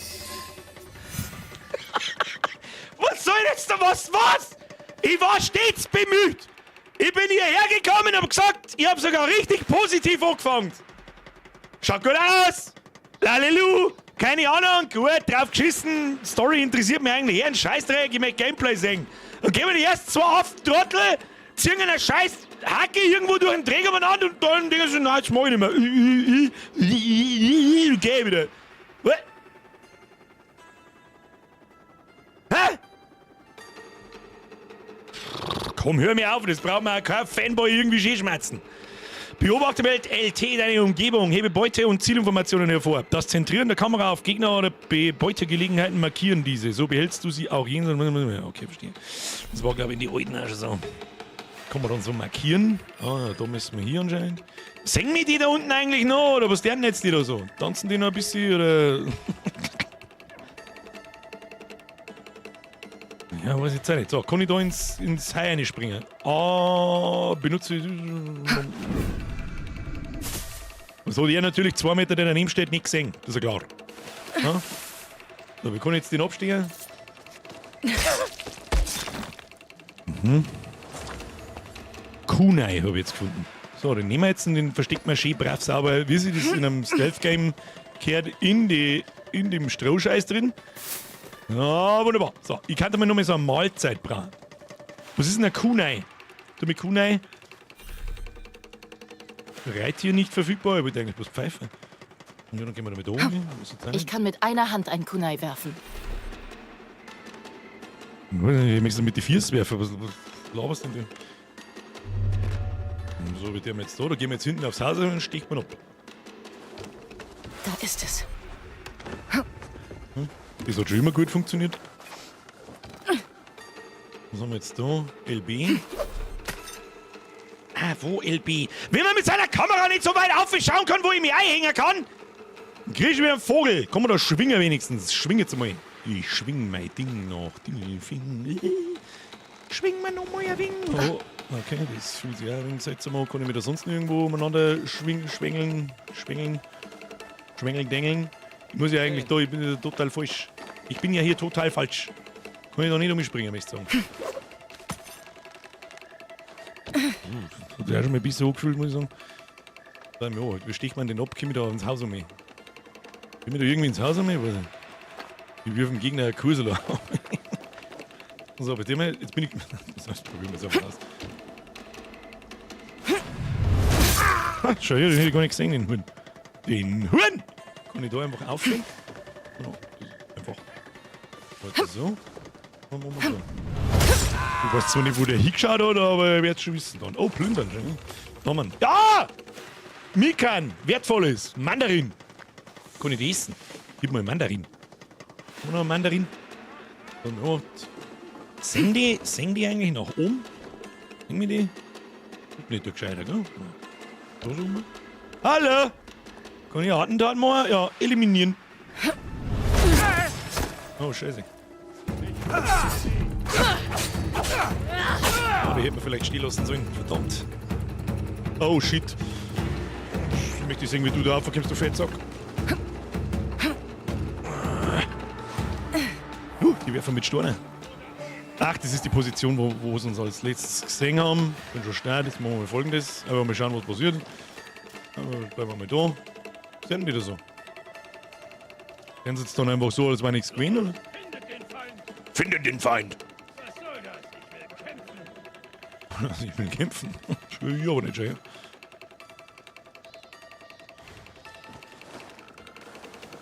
Braucht was zum Essen.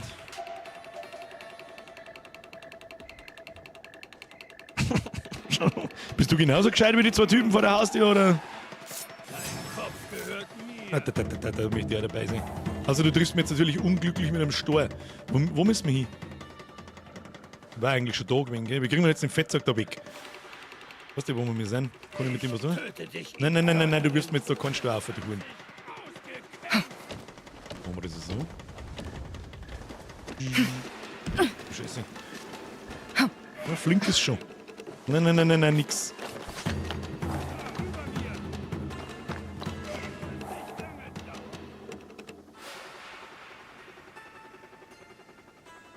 Zu dem blauen Punkt hätten wir haben müssen. Wir hätten den anderen gar nicht abstehen müssen. Soll ja ein Assassin's Creed Black Flag Remake kommen oder so, was ich weiß. Habe ich einmal was gelesen, dass Black Flag wiederkommen soll, aber auf Remakes kann ich ja da scheißen. Ich sag das, was es ist. Das Spiel ist besser als Black Flag, Kollege. Lohnst dir aber sehr weit aus dem Fenster, mein Freund. Also da lehnen Sie sich aber sehr weit aus dem Fenster, meine Damen und Herren. Was soll das? Ich will kämpfen. Was ist jetzt mit dem Fettsack da hinten? Soll ich jetzt mal verpissen, damit ich da reingehen kann? Komm irgendwie Steine werfen oder so? Skull and Bones ist das Black Flag Remake. Da kann was Wahres dran sein. Also ich gehe jetzt da oben, ich klaue das Ding, wo wir stehen sollen und fertig aushauen. Wir kommen da oben. Ah, ja. Machen wir jetzt so. Steuerung auch on point. Es ist nicht das Kästchen, das sie mir stahlen. Ich muss weitersuchen. Ich muss weitersuchen. Der geht drauf, der sagt er mir nicht. Ah ja, blind. Oh, da stehen noch nicht zwei. Ein schwerer Fehler. Bist du geht jetzt wieder. Ja, wunderbar. Abflug. So, da sind wir. Und jetzt?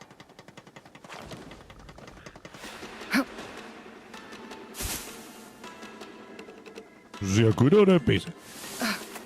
Was ist das? Nehmen wir mal mit. Hilfsmittel voll. Was ist das da? Verpflegung, sehr gut. Das wollte ich nicht. So, wie tun wir jetzt da weiter? Wo müssen wir überhaupt hin? Ich schaffe das Kästchen. Steht oben, Depp. Bringen wir noch mal da um, was weiß ich nicht.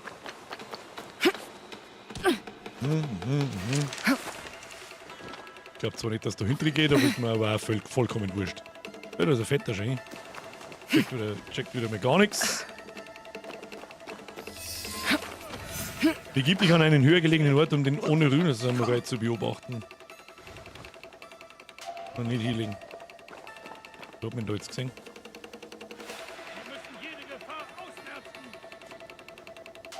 Wer ist denn der Onryu-Samurai? Ach du Scheiße. Platz für Ihre Pferde. Nicht trödeln. Das ist vielleicht der höher gelegene Ort. Was soll ich?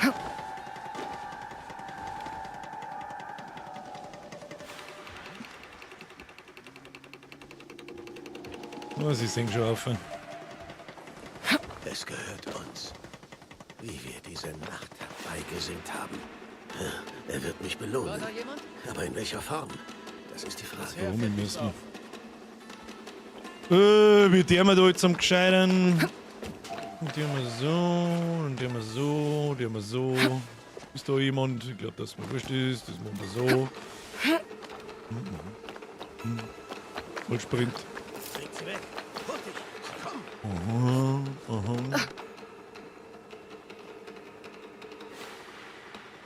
Wieder jetzt irgendjemand gesehen? Wieso hat er ein rotes Kastel auf dem Kopf? Weiß nicht, die. Den lassen wir jetzt einfach mal da liegen. Achso, da sehen sie mich nicht.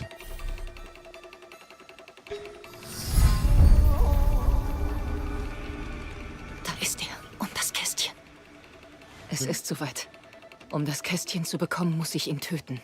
Ich kann den Kletterhaken benutzen. Ich darf gern nach oben schauen, wo ich den scheiß Kletterhaken platziere. Bringt sie weg. Hurtig, sie kommen.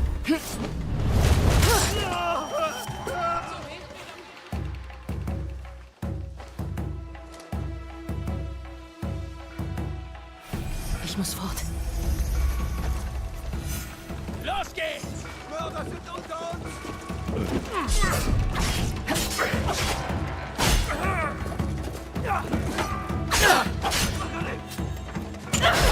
Dann kämpfen wir mal ein wenig, ich weiß auch nicht. Ich säg mich nicht.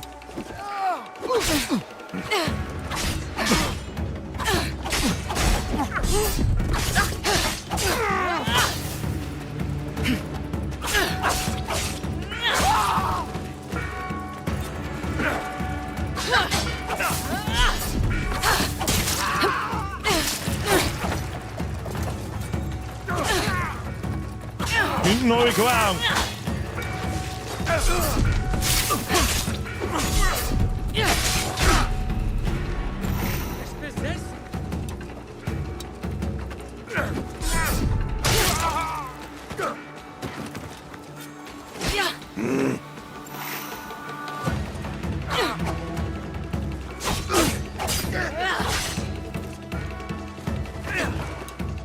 Mei, was sucht man uns da aber? Geht's mal da ins Licht, einer, ich seh euch nicht.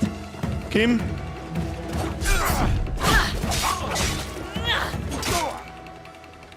Bin jetzt langsam.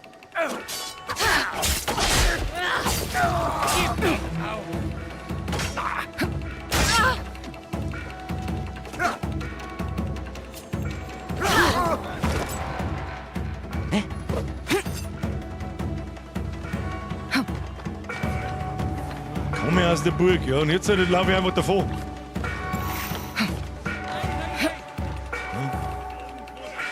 Oh shit, haben sie mich gesehen? Warum muss man den Salto machen beim Oberspringen? Kann man das nicht einfach, kann man nicht einfach normal runtergehen von der scheiß Mauer? Ich laufe jetzt einfach davor, was soll denn das Schmarrn da? Kämpfer rendiert sich überhaupt nicht, Kampfsystem ist dermaßen die 0815 Scheiße, das Ganze aus ist. So, wo waren wir? Da waren wir irgendwo. Auf aufs Viertel. Ja, vielleicht soll man das Viertel rauspfeifen, weil bis ich da rauskomme, geht wieder und der. Das war's.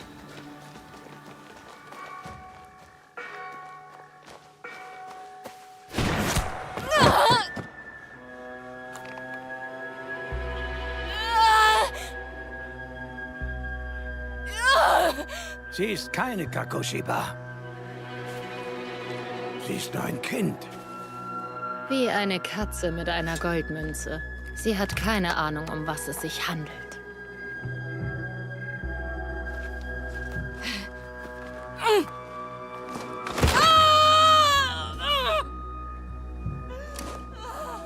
Was hast du vor? Ich verwahre es. In Sakai. Bei mir ist es sicherer. Natürlich ist sie aber Leid als hochausgebildeter Sniper. Sie hat jetzt schon eine Keule kassiert, in die Fresse und eine Kugel. Das ist normalerweise schon das 14. Todesurteil in dieser Zeit. Aber wurscht. Wurscht.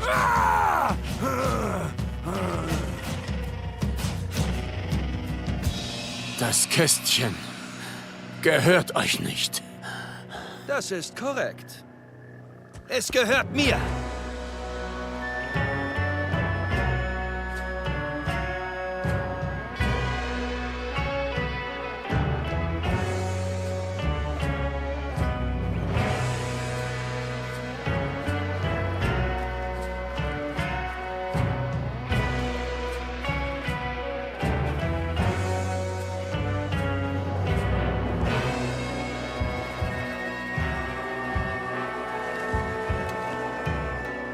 Gut, zu den Outfits kann ich jetzt da nichts sagen. Ich habe keine Ahnung, ob das früher legit war, dass man so Masken aufgehört hat und so, aber wahrscheinlich schon. Es ist unter anderem was, warum ich mit dem feudalen Japan-Setting eigentlich überhaupt nichts anfangen kann.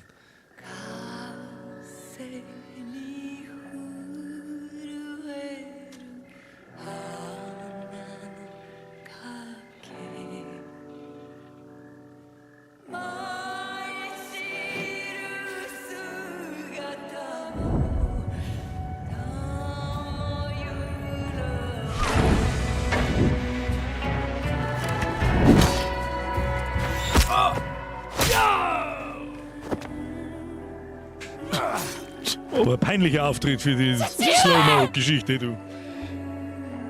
Fujibayashi Nagato.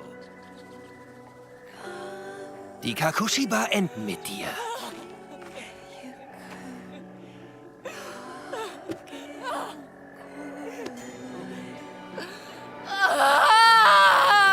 Erlöst sie von ihrem Leid. Die sehen aus wie die Leute am Freitag im Swingerclub. Ja. Genauso fett und 2 Meter groß. Lebenswerk wird heute getilgt. Sein Lebenswerk. Das hat er innerhalb von einer Sekunde mit einem dummen Charge auf 8 Hühnern, hat er einfach gesagt so, ja, scheiß auf mein Lebenswerk. Lasst sie leiden und qualvoll sterben. Schön. Wir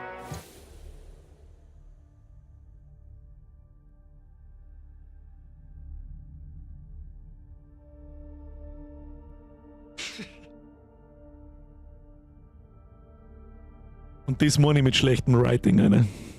Nein! Lasst sie leiden! Und qualvoll sterben! Schön.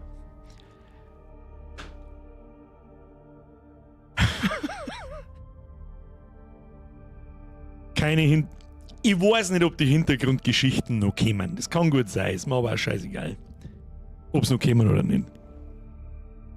Ich hab mit einer 8 Meter großen Keule eine auf die Fresse gekriegt, wo jeder normale... Selbst der Yasuke als 2 Meter Hühne ist nach dem Ding tot. Nach einem Schlag bist du tot. Sie ist ein 1,50 Meter Heinkerl und am nächsten Tag, ja, ich muss fort und keine Ahnung. Dann kriegt sie eine Kugel im Bauch. Das war halt damals halt einfach in sehr vielen Fällen, auch in Japan, dein Todesurteil. Weil du einfach drauf verreckst. An den Folgen daraus. Wenn du nicht an Ort und Stelle verblitzt und da bist. Dann kommt der alte Mann, wo ich nicht weiß, wer das ist und so weiter, der offensichtlich in dem Kastel sein Lebenswerk hat, was auch immer da drin ist, keine Ahnung. Wird wahrscheinlich irgendwas mit diesen Animus-DNA-Dingsbums-Geschichten zum Tor haben, bin ich mir fast sicher, was weiß denn sonst. Und dann inszeniert man jeden einzelnen Antagonisten in der ersten Stunde in Reih und Glied. Glied. Und sein Lebenswerk des alten Mannes, der mit Sicherheit so 60, 70 ist, irgend sowas, und das ist gut geschätzt, der stürmt dann, er ist schon angeschlagen, weil vorher Pfeil im Kreuz und keine Ahnung, stürmt dann wie der Aragorn auf die Leute zu und lässt sie umbringen.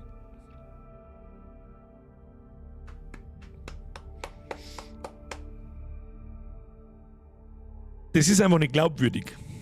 Das ist einfach, ich kann es nicht nachvollziehen. Es ist einfach eine an den Haaren völlig herbeigezogene Scheiße, die mich dermaßen lustlos da sitzen lassen, ob der alte Motor jetzt stirbt. Zu mir erstellen. Hätte ich mir das jetzt traurig machen sollen oder soll ich mir das grantig auf den Antagonisten machen, da oben, der sagt, lass sie leiden, schön. Ich weiß es nicht, Alter. haben, was wir wollten.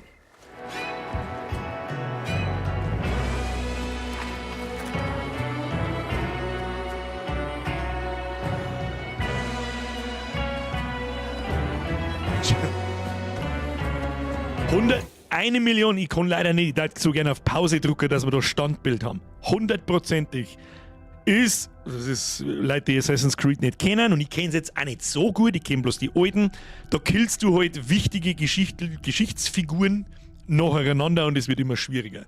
Ich gebe dir Brief und Siegel, du hast alle Antagonisten da gerade in einem Battle gesehen. Und der Obervollidiot ist er, ist der letzte Boss. Gib dir Brief und Siegel. Außer es gibt nur irgendeinen ganz narrischen Plot-Twist, dass irgendwo nur ein Versteckter ist oder irgend so ein Mist halt. Ja, ich kann deinen Schmerz nicht nachvollziehen. Ich weiß weder, wer die Person ist, noch ist mir genug Zeit gegeben worden, dass ich mich damit befreunde, noch irgendwas. Ja, muss ganz schlimm sein. Keine Ahnung, wer war der Kerl? Was der Pap, was der Opa, was der beste Freund? Keine Ahnung. Wie alt bist du eigentlich? 14, er ist 60. Stimmt doch auch was nicht. Oh, jetzt muss ich hingraben. Ah, es ist so intens. Ah, schau hier. Ich drück schon nach vorn. Ich bin übrigens schon dabei, dass ich nach vorn drück. Stuart. Oh, es ist tatsächlich der Vater. Das ist der Vater, okay. Ist vielleicht vorher schon mal gefallen, ich hab nicht aufgepasst. Ich sag das, was es ist. Oder war ein Grund wahrscheinlich, warum ich nicht aufpasst. Birger, du musst den Game Shop. Nein, da gibt's Zusatzwert. Wo ist denn der Game Shop? Wo noch ein Game Shop? Jetzt hätte ich fast auf Laden gedruckt. Ich meine, du meinst den Shop. Ich sehe keinen Shop. Nein, der Kind ist noch im Tutorial. Grantelbart, wo ist der Bier mit Messer wie den Drilling? Warte ab, bis der Day-Dem-Fuzzi kommt. Singen wir mir den heute noch. Also, lang du immer die Scheiße für nimmer, wo ich sag, dass es ist. Patrick, merci, schau aus mit dem Fahrtstehen. Schau, Franz, merci für den Zwiegel. 80 Euro, nein, stimmt nicht. 70 Euro. Wenn du voll nicht bist, dann 105. 105 Euro!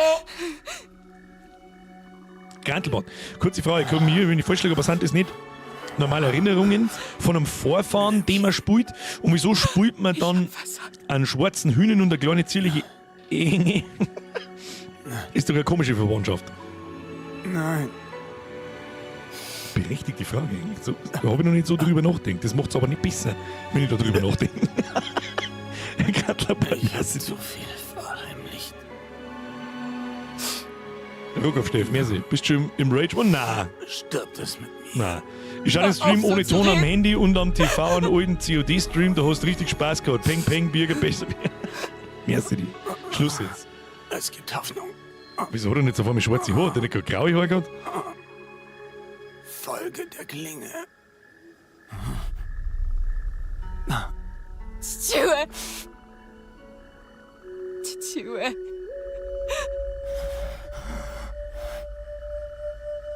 Erinnere dich an das Lied. I like big booty bitches, I like big booty. Muss das Lied gewesen sein. Wir zusammen. Auf ewig.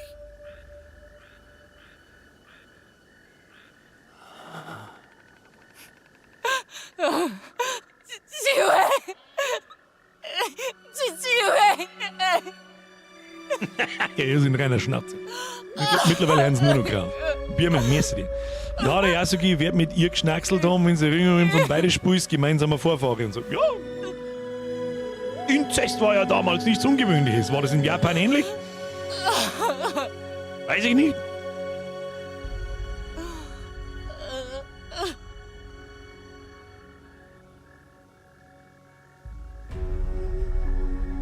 Skr, skr mit meinem Maudi, skr, skr. Flank ich die Kurven so weg. Gut.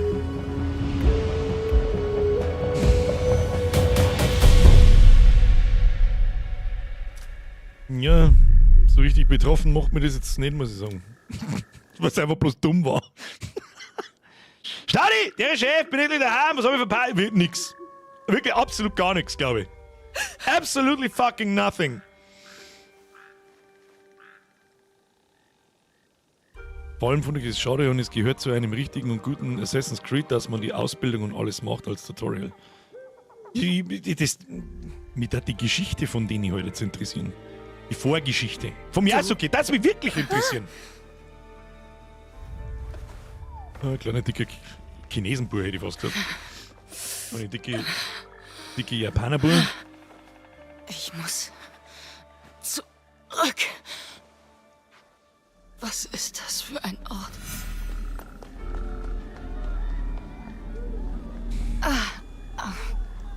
Wie bin ich hierher gekommen? Chichiu.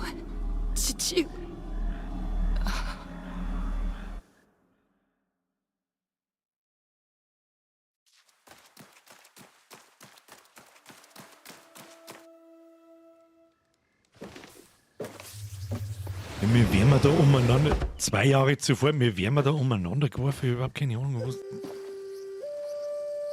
Hat irgendjemand einen Schimmer, um was das geht? Auch nur den geringsten. Gantlerbart. Ja, aber mal ehrlich, wenn der schwarze Hühner mit der kleinen Enger was gehabt hat und der nur ansatzweise so einen Brüder hat, wie was am Anfang ins Gesicht gekriegt hat, bezweifle ich stark, dass da das Gescheites rauskommt. Ja, wer weiß, vielleicht was der kleine dicke Bub gerade. Ruhe jetzt. Merci dir.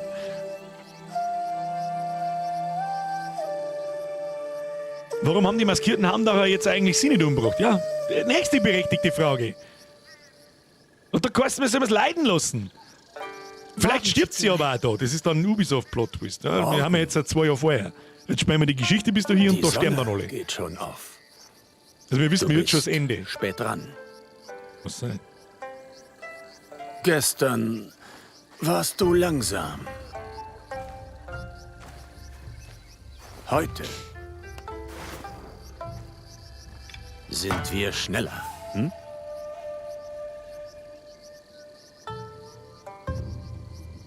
Ja, Chichiue. Ich bin schon sehr geneigt dazu, dass ich, wenn rechts unten überspringen steht, auf Überspringen drücke. Was ist jetzt? Da verwende ich B, um auszuweichen.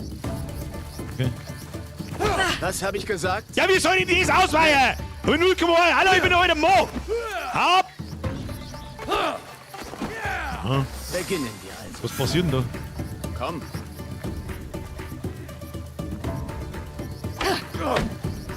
Gute Haltung. Aber vergiss nicht die Verteidigung. Verteidigung. Blät. Ja, zum Verteidigen musst aber du zuhauen, nicht ich. Gut.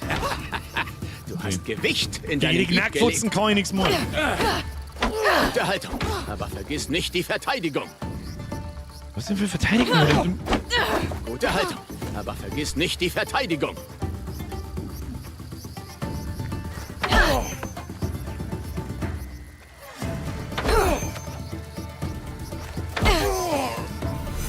Halte dich nicht zurück, nur weil ich dein Vater bin. Tu so, als wäre ich dein Feind. Haut zu! Krieg ich jetzt noch mehr Tutorial nach dem Tutorial, oder was?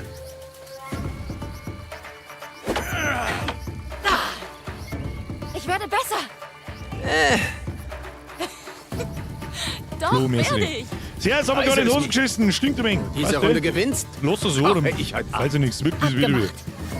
So, muss ich jetzt. Warum? Verstehe nicht, das macht keinen Sinn. Aber gut. Was ist jetzt?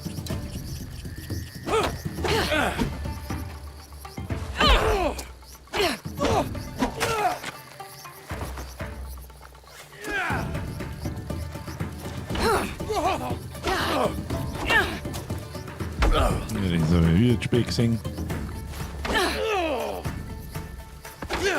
Ja, wie sollst du denn das blocken, hä?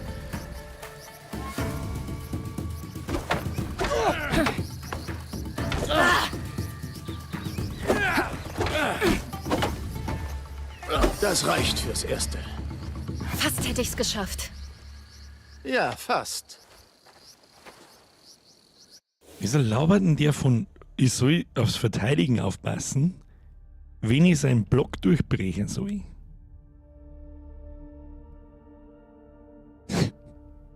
Umgebung schaut aber wirklich gut. Ja, ich hab alles haben nicht, da gibt's überhaupt nichts Ich auszusetzen. bin bereit dafür, mit den anderen Grafik zu üben, ist Chichiue. tippitoppi. Fällt überhaupt nichts. Unsere Übungen sind genug. Du hast andere Pflichten. Ich bin die Mundbewegungen Tochter haben so eines der seltsam größten und Krieger Igas. steif, aber das Habe ich Problem keinen haben sie Ruf irgendwie zu alle. wahren? Du bist außerdem eine Tochter Igas. Das heißt, du musst dich um die Menschen hier kümmern. Aber das möchte ich doch. Ich will sie beschützen. In Iga teilen wir Verantwortung, Gemeinschaft und Fürsorge. Letztere wirst du heute Matsu zuteil werden lassen. Obaba Matsu wieder? Wenn sie dich braucht, hilfst du ihr. So wie unseren anderen Nachbarn. Ja, Chichiue. Obaba Matsu hat mich gestern stundenlang da behalten. Das Wespennest aus ihrem Baum zu holen, hätte dich lehren sollen, schnell zu arbeiten. Ich wurde ständig gestochen. Beschwere dich nicht. Du weißt, warum wir unseren Nachbarn helfen. Allein sind wir nichts. Doch gemeinsam. Die Größe des Berges schuf kein einzelner Flowrider Stein. nicht direkt im Game Pass, Ja. aber in diesem Ubisoft Im Game Rest Pass. des Landes erscheinen wir Menschen aus Iga wie Bewohner einer anderen Welt. Gekauft habe ich mir das nicht. Also müssen Ganz wir bestimmt zu kaufe ich nochmal in meinem jedem Leben ein Berg Ubisoft-Spiel. Den Vogel oder was? Heute Morgen fühle ich mich eher wie Geröll. Noch bist du ein Kiesel. Doch von dir als meiner Tochter wird Großes erwartet. Der Name Fujibayashi ist der Fels am Fuße des Berges. Ich weiß, Chichiue. Ich Gut helfe ausschauen Obaba. tut, Simon, schau rundum. Da gibt's Weißt überhaupt du, was nichts. du dafür von ihr bekommst? Frühstück. Es ist also nicht umsonst. Du gibst und du empfängst. Das macht eine Gemeinschaft aus. Ich habe Granny! meine eigene Arbeit Vogel! zu verrichten. Benimm dich, ja? Das werde ich. So, Weckruf, sprich mit Matsu. Wo ist der Matsu? Grafvogel! Grafvogel. Was darf es heute sein, Oberbamatsu? Rüben jäten? Eisentöpfe schrubben? Hinter diesem Hügel finde ich es heraus. Wo ist der Matsu? Zu diesem Hügel. Muss man da auf, oder was? Sprich mit Matsu. Matsu! Wer ist Matsu? Ist eine Frau. Guten Morgen, Oberbamatsu. Naue! Du hast meine Miso-Suppe wohl durchs ganze Dorf gerochen, was? Aubergine und Winterrettich? Dein Lieblingsessen. Ist aber noch nicht fertig. Komm später wieder. Vater sagt, du brauchst meine Hilfe. Ich vergessliche alte Frau. Ich helfe dir.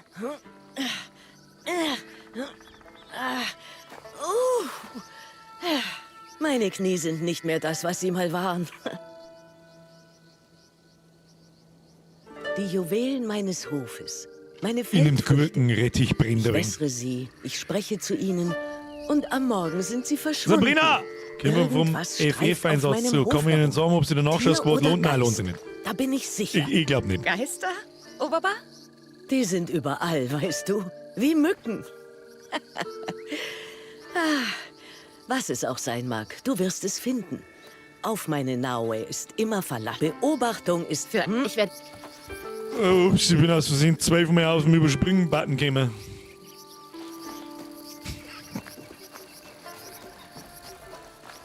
Von da oben kann ich Matsus Felder sehen.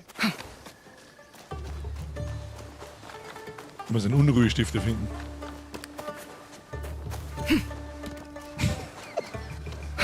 Bin da. Da.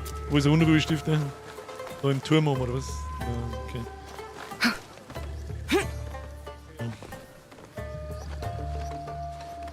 Ohne eine Geschichte, ich bin der Spider-Man. Upsala. So. Das ist ein Tier. Ein Reh? Nein, ein Lee, haben wir vorher schon gelernt. So, ich muss mal sterben, weil ich was falsch gedruckt habe dabei. Okay. Sie kann natürlich den Assassinensprung nicht, ist ja klar. Was ist da los? Da ist einfach ein Helch angestochen, er liegt einfach da oben an. Untersuchen! Steht sie sich eine Viertelstunde vor ihm. Untersuchen. Bambi? Oder lustige Frisur schon, nicht? Ist schon gut. Du musst keine...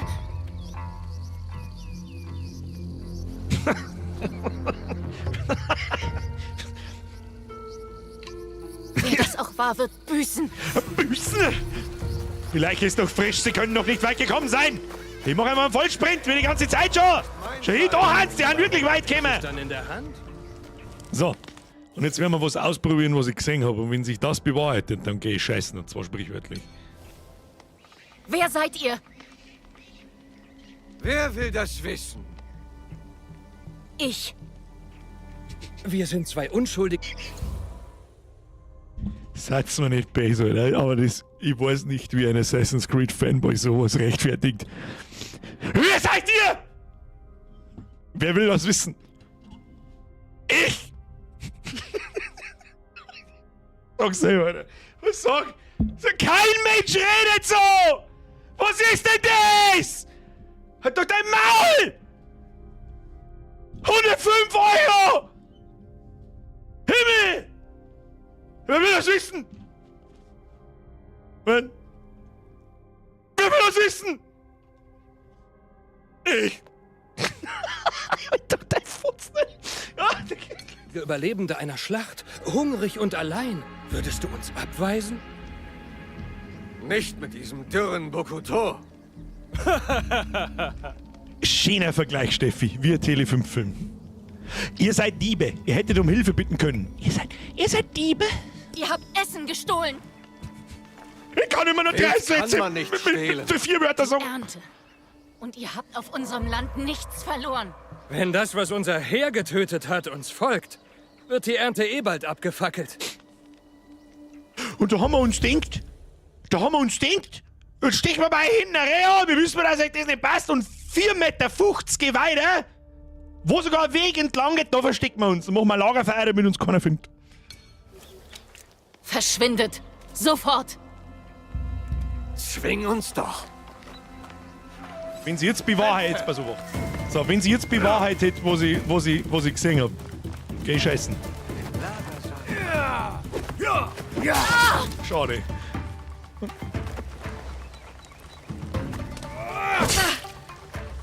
Haben sie das gefixt? Scheiße, funktioniert leider nicht. Schade. Oh. Ja, so nicht. Schluss jetzt mit der... zwei Rade kann ich nicht ausweichen, gell? So, muss ich jetzt allein mit dem Holzstecker da schlungen, oder was ist denn das eigentlich? Weiß ich nicht, hätte ich mir mal nicht so weit aufgerissen. Was ist jetzt da?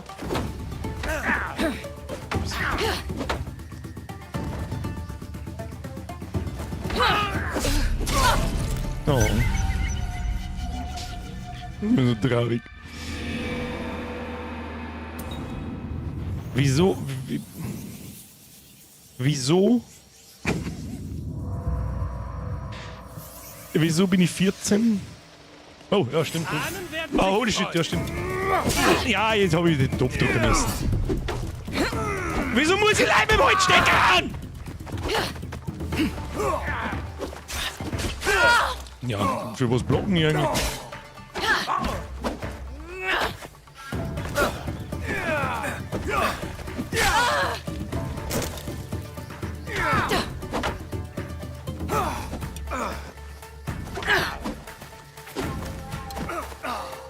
Probieren wir es mal mit blocken.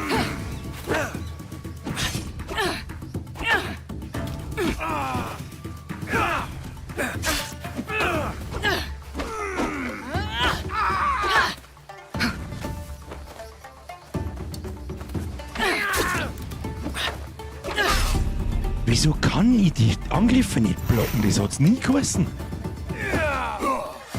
Schlechtig.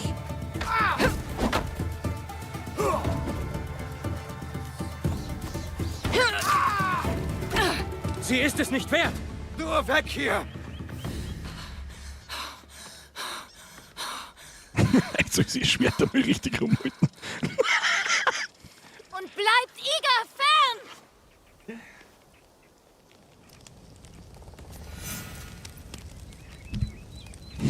Zwei erwachsene Männer lassen sich von einem 14-jährigen Dirndl mit einem Holzschwert fertig machen, was das offensichtlich Soldaten sind, weil sonst hätten sie das nicht gesagt, was sie gerade gesagt haben.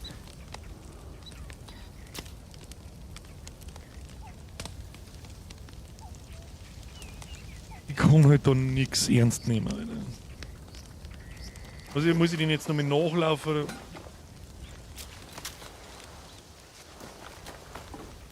Oder kehre ich zu Matsu zurück? Ja, kehren wir zurück. Seht ihr, Chichiue? Kein Grund zur Sorge. Die waren kein Problem für mich. Aber es klang so, als würde ihnen etwas nach Iga folgen. Etwas Großes. Kann ich einen... Barber! Barber! Nein, Barber kann man nicht. Ich kann nicht richtig durchgehen. Ja, ich weiß es nicht. Was ist los? Gibt's denen leider mal was zum Essen? Die schauen aus wie hätten sie eine Freiwillige gar nicht gekriegt. Ich weiß es nicht. Es ist ohne Scheiß. KCD2 hat alles so dermaßen auf 180 gedreht, dass wenn eine unglaubwürdige Scheiße... Dann interessiert es mich nicht. Das war so gut gemacht und da ist kein Bullshit nicht drin und da wo du sagst, ja, okay, Alter, das ist unmöglich, dass sowas passiert und so weiter. Aber das ist jetzt schon das 3. oder 4. Mal, da wo ich sage, Leute, das kann ich mir voll nicht mehr. Das ist ein 14-jähriges Dirndl, das einfach 2 Männer mit einem Katana erschlagt. Und sie hat halt einen Holzstecker.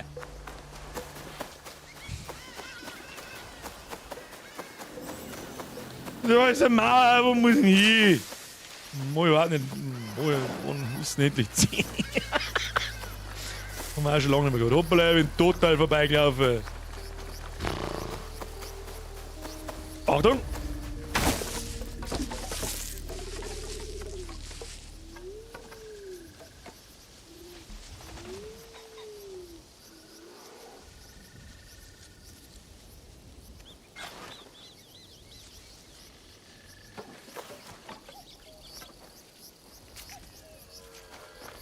sag ich einfach nichts. Ja, verstecken wir uns von der Oma im Haus, die Julia hat nichts da. Du.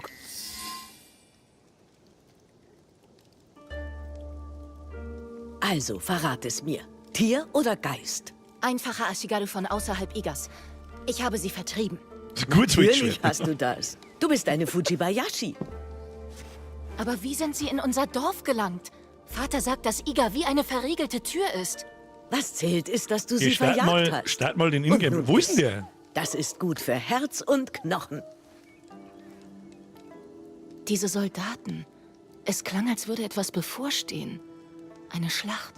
Du bist stark. Du stellst dich Schwierigkeiten mit Mut und einem vollen Magen. Aber du musst es ohne mich tun. Herr Schocker wahrscheinlich schon, ja. Vater sagt, du Sehr warst einst wahrscheinlich eine sogar, große Kriegerin. Das liegt schon lange zurück. Herr Batman, Dieser Tage bin ich nur gut mit dem Messer Ich beim verstehe Gemüse dich. schneiden. Verstehe dich voll. Aber vielleicht interessiert dich noch schnell, ich weiß zumindest schon, was wir nächsten Montag tun. Also wir sehen uns diese Woche nochmal am Mittwoch übrigens mit Creepy Tale. Da freue ich mich, das ist mit Sicherheit gut.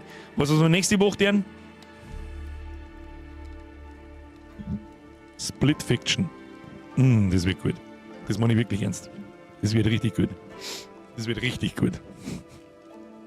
Grandlerbert! Ich weiß jetzt auch nicht, aber wo es nach dem Ezio gekommen ist, ist kacke und es ist einfach nur Schrott. Nach den ersten 3 Teile jetzt gelangt. Ja, so ganz so sehe ich es nicht. Ich finde Black Flag eigentlich schon ganz geil. Mir hat auch Syndicate einigermaßen gut gefallen, aber sobald du 2 sichere Spiele gespielt hast, von Assassin's Creed hast du alle gespielt. Und das merke ich da jetzt schon. Das habe ich schwer, dass ich schon 5-mal durchgespielt habe. Was in einem Japan-Setting mit einer Story, die mir einen Scheißdreck interessiert. Und das halt von vorn bis hinten so krass unglaubwürdig ist. Das ist ein 14-jähriges Dirndl. Welches 14-jährige Dirndl kämpft denn gegen 2 erwachsene Männer mit einem scheißkalten Schwert, Alter? Ja, du bist stark. Sag doch sowas nicht. Genau aus dem Dein Grund. Geist ist wir noch wissen jung. alle, wie wir da Aber erinnern, mein aus welchem Körper Grund. ist alt, Naue. Er Alle, ist wie wir müde. erinnern.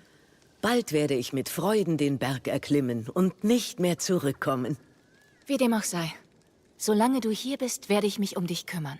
Und solltest du eines Tages kein Hocho mehr führen können, lebst du bei Vater und mir. Eine großzügige Seele, wie deine Mutter. Ach, wie stolz Tsuyu wäre, wenn sie sähe, was aus dir wird. Unity Naue. habe ich gespielt, Vater kann spricht ich mich aber nicht nicht mehr gern gescheit von daran ihr, erinnern. weißt du? Da hat es bei seine mir schon Gründe. angefangen, Vergib mir. dass die verschiedenen Hier Teile ineinander ist noch verschwimmen, etwas. weil eigentlich alle gleich sind. Und zwar so krass gleich. Vor allem Miso damals, die Suppe, ersten Teile waren Nagato? wirklich extrem gleich. Wer? Da war aber das Spiel selber, das Gameplay war nur einigermaßen frisch. Aber nach 10 Jahren halt nicht mehr. Oder nach, da wie viele Teile ist denn das jetzt da? Der 20. Wir müssen Keine ihnen Ahnung. gegenübertreten. Sie Wir dürfen müssen das wieder Dorf von nicht gegenüber erreichen. treten. Es ist mir echt scheißegal. Ich habe Angst um euch. Ich komme natürlich mit, weil ich bin das 14-jährige Dirndl mit dem Holzschwert. Ich komme mit. Nein. Vater sagt nein. Beschütze Matsu. Verhaltet euch ruhig und bleibt in Sicherheit. Aber ich kann kämpfen. Du weißt nicht, wovon du sprichst. Du bist noch nicht bereit. Vertrau mir und befolge meine Anweisungen. Ja, Chichue. Warte auf mich. Origins habe ich eigentlich kehre auch gar bald nicht so zurück. schlecht gefunden. Das hat sich irgendwie frisch angefühlt. Keine Ahnung warum. Die einfachen Was mir da gut gefallen hat, war der Geschichtsmodus. Sie waren eine Warnung. Ich weiß jetzt leider Gottes nicht mehr, war es Origins oder war es das danach. Da hat es einen Geschichtsmodus gegeben. Da wurde dann wirklich mit Videos und Sprechdingsbums wirklich echte geschichtliche Sachen erklärt worden sind und so. Das habe ich eigentlich ziemlich cool gefunden. Wo ist denn das da? Den gab es in Origins, ja, dann bin ich doch richtig. Das war das Römer-Zeit, schon, gell? Spartaner-Zeit, irgendwo da, so, ihr wisst schon, was ich... Kantelbart! Ich hab gerade gelesen, nach die ersten 3 Teile jetzt gelangt. Du bist ein verdammter Vollidiot. Was machst du da jetzt, ja? Jetzt, ja! Ich hab nicht fertig gelesen, der Kantelbart, Entschuldigung. Das ist Scheine, wer man habt. Setz dich. Iss. Ich mein Odyssee, das war in Ägypten, ich Vollidiot! Moment mal. Origins war Ägypten, Odyssey war Griechen. Und wo war das jetzt drin? Ich kann mich nicht mehr erinnern. Ich glaube, es war in dem Ägypten-Ding. Weil ich viele Bilder in meinem Kopf habe von Sphinx, Pyramiden und so weiter. Das hat mir eigentlich ganz gut gefallen. Muss ich gar nicht, war eine gute Idee. War mir was Nice. Aus dem Haus Ubisoft. Da wo ich mir denke so, hä? Was? Kein Far Cry 16. schon, Entschuldigung, war Assassin's Creed 16, aber das ist doch egal. War was Neues, da hat man sich was ausdenkt. War bei beiden. Das Game stirbt nie. Der Ezio stirbt nie. Also er wird vom geistig minder bemittelten Fettsack gesteuert. Oder vom Drachenlord, was? Was schauen wir uns da an? Eigentlich ist es eh wurscht, oder? Möchte es irgendjemand nochmal singen? Ich fühle mich nutzlos. Warten ist nie nutzlos. Wie ich sagte, Beobachtung ist der Schlüssel zum Erfolg. Sonst sind wir Karpfen auf dem Hackbrett. Ich hätte ein Nein nicht akzeptieren dürfen. Ich sollte jetzt an Chichiues Seite sein und kämpfen. Er hält mich für schwach. Nein, Naue. Doch, ich warte nicht länger. Ich will helfen. Ich will kämpfen. Dann gehen wir. Du hast... Oh, scheiße, ich hab schon wieder 16 Mal auf den Skip-Button drücken. Hat man schon so... Ich hab mir eigentlich genau das gedacht.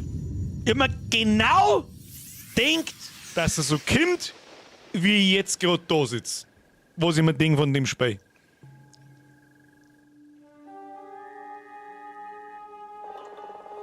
Machen wir eine gute alte Umfrage. Was sagt ihr? Ich mache mal eine gute Umfrage. Umfrage starten. Was der mir? Weg mit dem Schund. Ah, ihr erweitert das noch ein bisschen. Weg mit dem 0815 Schund. Es ist wirklich nicht. Bis ich alles, was ich hab keine Ahnung, ich komme gleich dazu. Nochmal, also würde ich sagen. Umfrage ist im Chat.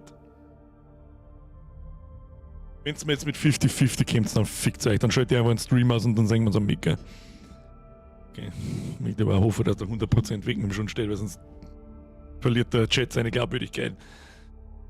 So, du. Ach, was du was.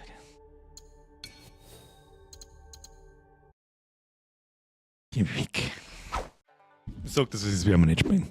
Selbst wenn jetzt da herin 80% sagen so, ja geil, eigentlich schon, kann man nochmal spielen. Dann frage ich jeden Einzelnen da herin von den 80%, die da sagen, das spielen wir nochmal, um was ist denn gegangen?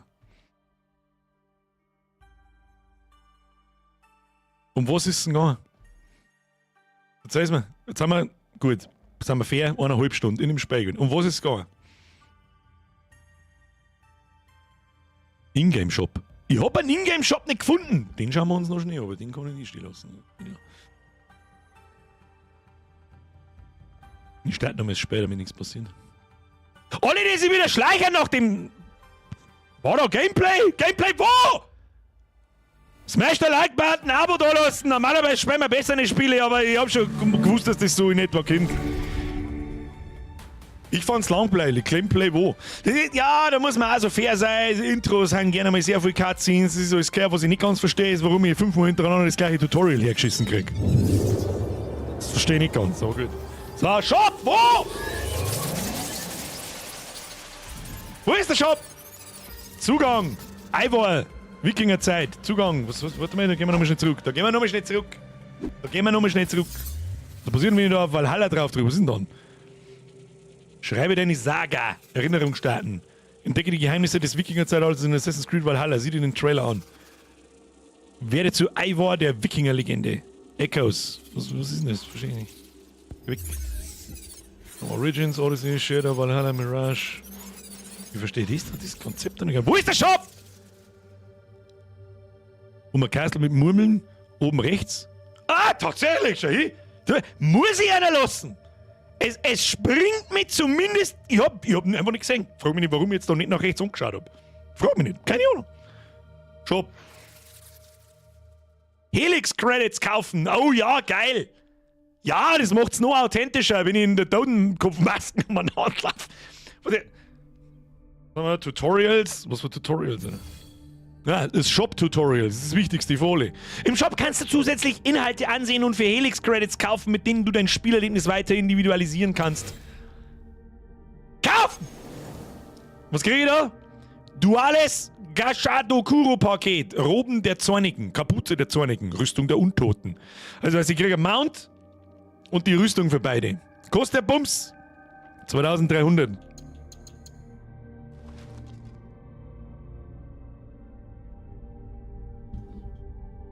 Und so ehrlich war ich jetzt, das schaut noch nicht mal sonderlich cool aus. Das schaut noch nicht mal sonderlich cool aus. Jetzt finde ich, scheißt mit Anlauf in das Spielerlebnis rein, wenn du so mit deinem Charakter umeinander laufst. Oder sehe ich das falsch? Sagt das jemand anders?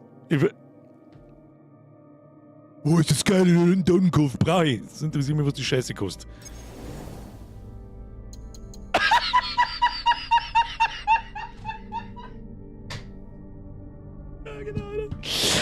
Oh Gott, was passt denn da am besten? Ich weiß es nicht. Ich glaube, den da. Here I come. Here I come. 20 Euro, Alter. 20 Euro! Damit du als Vollidiot umeinander laufst, weil 70 Euro haben noch nicht gelangt. Du kannst auch das ganze Spiel einfach nur mehr kaufen für 50 Euro. Da haben wir oh Scheiße, wir kann nicht. Also ich bin ja quasi von Ubisoft gesponsert, das muss man wissen. Wir kann nicht ein empfohlenes Paket verdecken. Entschuldigung, warte, ich ruck schnell auf Zeiten. Da, hier, Preistipp. Premium Starter Paket.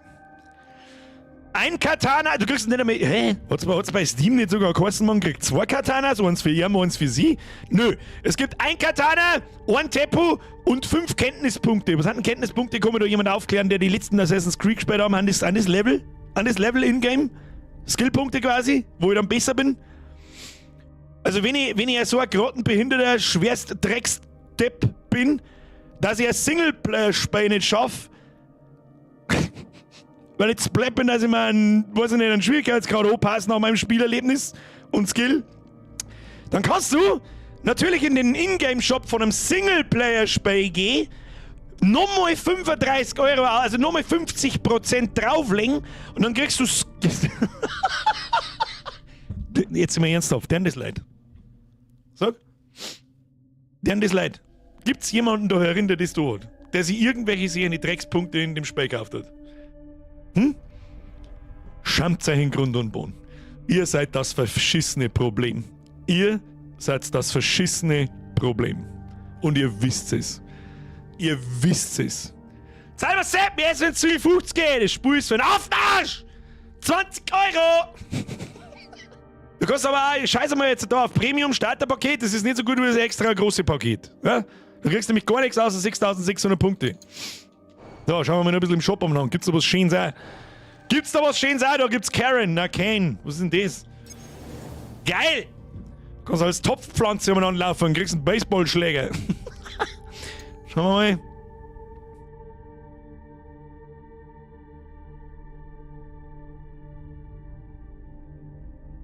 Sag, wer tut denn das? Sag. Ja, die Pippa gedroschen. Wer tut denn das? Wer macht sowas?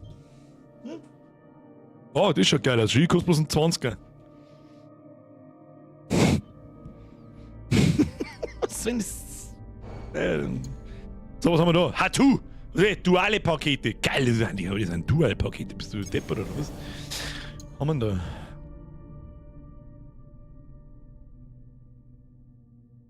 Das muss doch ein Witz sein. Das kostet auch 20 Euro.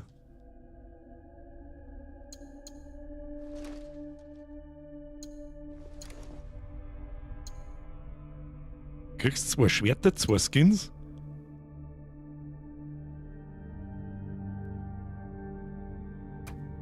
Und dein Pferdl schaut dann so aus.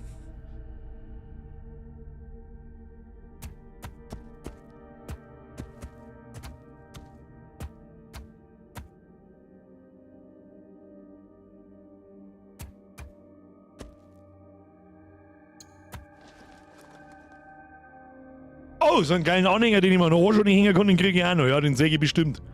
Den sehe ich bestimmt, wenn ich mit 4000 km/h durch die Welt renne. Und da schaut denn der bei ihr aus? Ah, ist der schön, den mag ich haben, 20 Euro, das ist geschenkt. Ja. Hatu Drachenkugel, legendäres Schmuckstück, Gesundheit 3%. Das gibt mir was? Plus 50% Schaden mit Combo-Abschlüssen bei verwundbaren Gegnern? Was? Die Scheiße hat Stats? Was? Was? Das sind doch nicht mal einfach nur Skins, die sind am Stats! Boah, halt dein Maul, Ubisoft. Kim, halt deine Schnauze. Da, geleck.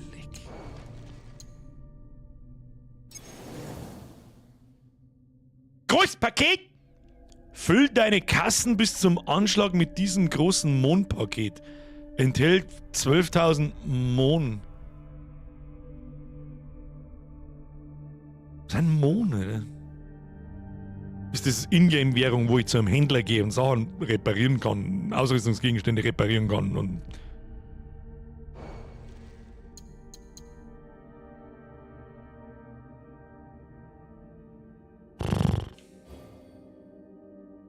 Rucken wir mal eine Zeile runter.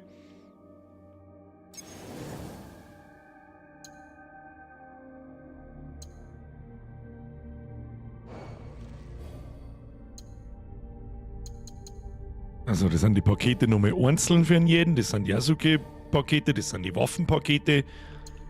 Ah, leck.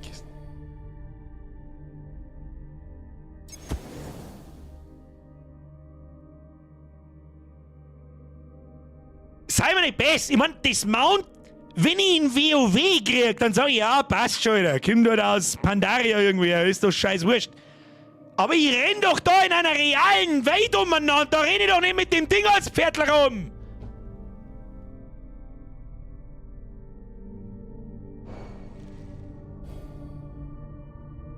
Was ist denn jetzt das wieder?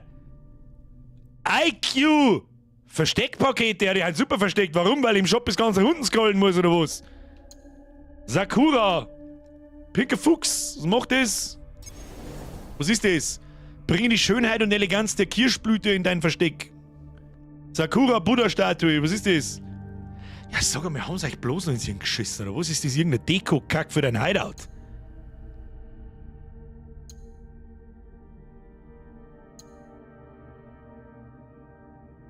Da kann ich mir jetzt einen Baum kaufen. Das kann nicht der Ernst sein. Das Ding verstehe ich noch. Das Ding verstehe ich. Als WoW-Pet. Und da ist schon krass fragwürdig. Aber in einem Singleplayer-Spiel. Bruder, du kannst nicht, da kann ich noch nicht einmal online jemanden zu mir einladen, glaube ich zumindest, korrigiert mich, wenn ich mich verdue, dass ich das Ding jemanden zwingen kann.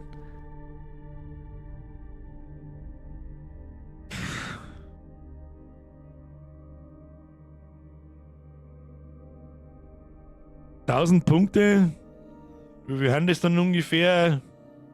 Sagen wir mal so 8, 9 Euro, hä? Was haben wir da? 4 Jahreszeiten.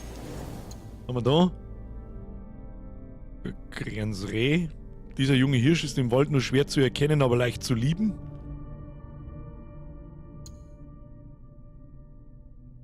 Der Herbsteber, dieses verspielte Geschöpf, hat einen erdigen Geruch und hinterlässt eine Spur roter und goldener Blätter.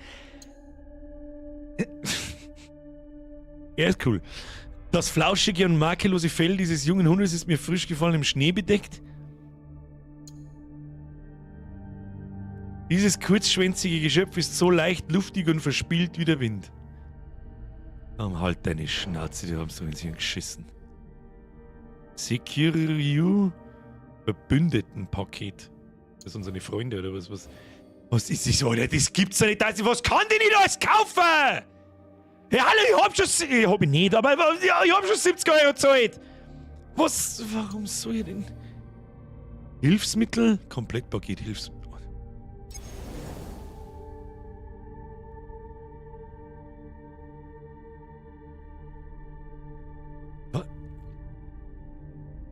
Ich kann mir eine Ingame-Karten kaufen, die mir alle versteckten Sachen anzeigt. Für 8, 9 Euro. Das heißt, verstehe ich das richtig, dass das einfach Points of Interest aufdeckt, bevor ich hingehe. Oh komm, Alter.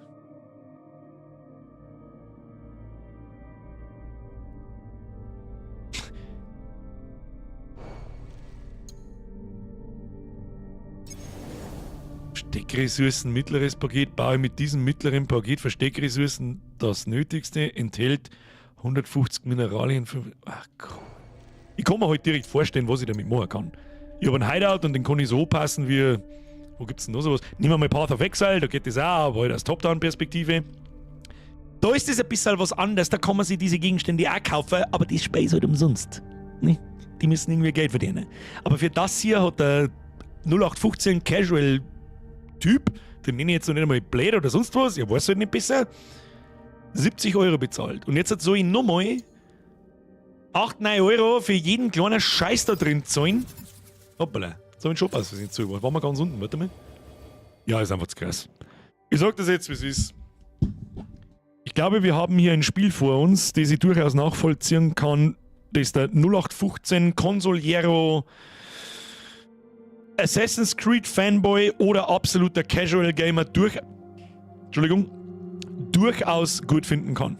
Ja, ich nehme mir jetzt einfach mal heraus, ich habe so viele Hunderte und Tausende, Zehntausende Stunden Spielzeit in meinem Leben, dass ich ziemlich genau weiß, was in dem Spiel noch kommt. Ohne dass ich es gespielt habe. Kampfsystem. Typisch Assassin's Creed hat sich in meinen Augen eigentlich seit dem ersten Teil nicht recht verändert. Was passiert, ob man damals blocken hat können? Das weiß ich nicht. Aber ich glaube schon. Kontern und so weiter hat es damals schon gegeben. Fühlt sich sehr direkt an, das ist okay. Die Steuerung beim Laufen ist ein bisschen viel, Grafik ist okay, Dialoge sind eine absolute Vollkatastrophe. Der Geschichtsaufbau, absolute Vollkatastrophe, das ist absolut nicht glaubwürdig und absolut gar nichts. Grafik ist gut, die Umgebung ist gut, wenn du das Japano-Setting magst, hast du vielleicht damit Spaß, ja. Aber Tontotalausfall in die ersten halben Stunden. Geht überhaupt nicht. NPCs sind anscheinend dumm wie Scheiße. Dumm wie Scheiße. Die anderen zwei Fettsäcke, die da irgendwo in der Wegschicht dann umeinander laufen und so, ich mag's gar nicht wissen. Ich will es gar nicht wissen. Was da noch alles möglich war. Dann das mit dem Healing. Da habe ich vorher was probiert. Das habe ich eben kurz, wie ich schon gesagt habe, ich habe nicht gezielt danach geschaut, aber ich habe es beim Umeinander-Scrollen habe ich es halt einmal kurz gesehen, wenn man sich am Boden hinlegt. Es gibt anscheinend ein paar Gegner, die zu blöd sind, den Boden einzuhauen. Von denen legst du am Boden hin und die können dann nichts tun. Da muss ich schon lachen. Schade, dass das nicht funktioniert. Das hätte einen kurzen Spaßmoment ergeben. Ansonsten, das mit dem Ingame-Shop ist eine absolute Frechheit. Das ist. Und da gehört jetzt einfach einmal straight in diese Kamera gesagt. Irgendwo mag ich die Leute nicht persönlich angreifen, weil sie wissen es nicht besser. Irgendwo aber auch schon. Denn ihr seid das verschissene Problem. Ihr seid das verschissene Problem, warum man in Singleplayer... Es ist in Multiplayer-Spielen schon schlimm, aber ich kann es nicht nachvollziehen. Für was kaufst du das Spiel, wenn du dir dann diese Inhalte kaufst, um dir Farmsachen zu ersparen oder sich eine Ingame-Karten, die dir sagen, wo die Sachen sind? Was ist denn das? Ich baue da auf 5 Minuten ein Spiel, wo du einfach am Questmarker am Kompass nachlaufst. Schreibe 100 € drauf, darfst du das auch kaufen? Weiß nicht, die. Denk ans Rückgaberecht. Ich brauche kein Rückgaberecht. Ich habe mir für 18 € diesen scheiß Ubisoft Plus Account gemacht und der wird nach diesem Stream instant wieder gelöscht. Wenn ich blöd bin und denen das Risiko eingehe, dass ich 10 Minuten zu lang spiele und nicht mehr zurückgeben kann, kannst du vergessen. Kannst du komplett vergessen. Wie schmeckt ein Ubi sein Schwanz? Sagt's einmal. Genau das, was das eben. Und dann gibt es Leute, die das verteidigen. Es gibt wirklich Leute, die fest davon überzeugt sind, das zu verteidigen. Es gibt auch Leute, die wirklich, und ein bisschen gehöre ich auch dazu. Ich meine, Ubisoft hat sich einen Ausrutscher nach dem anderen geleistet. Ich habe wohl definitiv das Recht, skeptisch zu sein, bevor ich das Spiel kaufe. Und da mit einem etwas gemischten Gefühl rangehe und das vielleicht nicht so positiv ist. Und am Anfang war ich überrascht. Am Anfang war ich direkt überrascht mit, ja, schön, kein Totalausfall, Steuerung direkt, Grafik geil, deutsche Synchro, ist auch gut, brauchen wir nicht diskutieren, das ist wirklich in Ordnung. Aber ganz ehrlich, die ganze Geschichte ist am Anfang schon so beschissen. Die ist schon so beschissen und eine dermaßen an den Haaren herbeigezogene Scheiße, das kann keiner ernst meinen. Wow, das ist voll geil, ich möchte wissen, wie es weitergeht.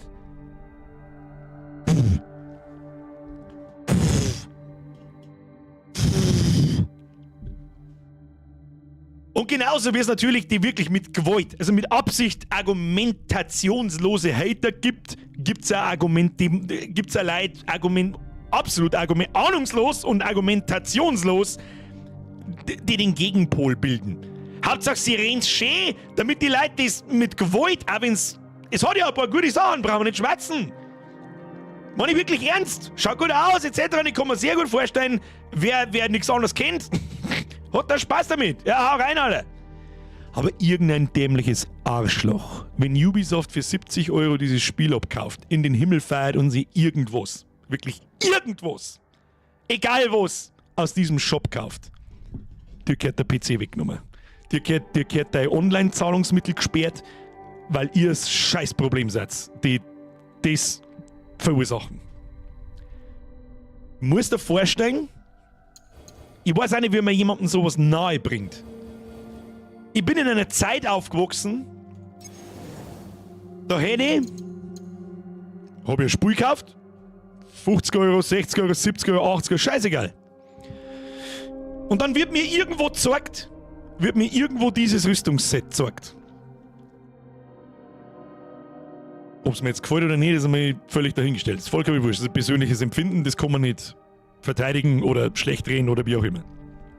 Aber der Teller mit den Fetzen da, warum leuchten ihre Augen überhaupt orange? Hat 2 gelbe rumgefressen oder was, weiß ich nicht, was das soll. Oder was war es, der Winterrade? Keine Ahnung. Dann bin ich hergegangen und habe mir irgendwo in dem Spiel diese Rüstung erspielen müssen. Ja?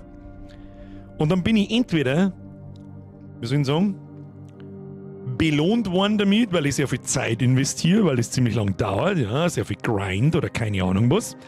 Oder ich habe irgendeinen richtig krassen Gegner umgebracht, der halt nicht so super einfach ist und als Belohnung dafür, ja, die schönste Belohnung eines Gamers ist eine Ingame-Belohnung natürlich, dann kriege ich dieses Rüstungsset. Und ich habe nicht hergehen müssen und habe meine Kreditkarten irgendwo durchziehen müssen. So, sagst jetzt du, ist ja Wurstbürger, keine Ahnung, brauchst du es auch nicht kaufen. Vielleicht hätte ich aber die Rüstung auch gern. Ohne dass ich noch mit 20 € auf dem Tisch liege. Und ganz ehrlich, ich kann auch Ubisoft verstehen. Die Sachen sind da drin, weil es Leute gibt, die so blind und so dumm sind, dass sie es kaufen. Und weißt du, was Ubisoft gemacht hat? Die haben sich hergesessen und verkaufen dir ein Spiel für 70 €. Das 5 Jahre lang dauert, jetzt mal grob geschätzt, das ist ja vollkommen wurscht, ob es dann 6 sind oder 7 oder vielleicht bloß 3, egal. Entwickeln das Spiel, fertig, inklusive dieser Rüstung, sagen, das kostet 70 €. Nein, warte noch! Jetzt nimmst du die Rüstung wieder raus, schneidest Scheiberl von dem Spiel ab, baust einen Shop ein und das sollen die Leute extra kaufen. Und nicht eine Rüstung irgendwo im ganzen Spiel hat die Stats, ja, die das Gameplay beeinflussen, das ist eigentlich die allerschlimmste Sache dabei. Das ist nicht nur optisch und Kosmetik, das ist einfach Behindertenverarsche, Alter. Das ist, wer da drin Geld ausgibt, der hat in der Lebenshilfe den schönsten Stecker geschnitzt. Anders kann ich es nicht sagen. Anders kann ich es nicht sagen. Wer das tut, ist ein geistig Behinderter. Und die Leute, die sich da jetzt drüber aufregen, dass ich das sage, sind die Ersten, die da drin im Shop irgendwas kaufen, weil es, weiß ich nicht. Weil's, und dann muss ich fragen, nach was schmeckt denn eigentlich ein Ubisoft sein Schwanz?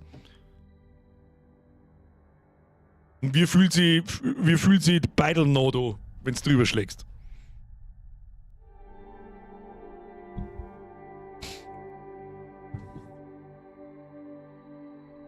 Ich verstehe nicht, wie man das verteidigen kann. Ich verstehe es nicht.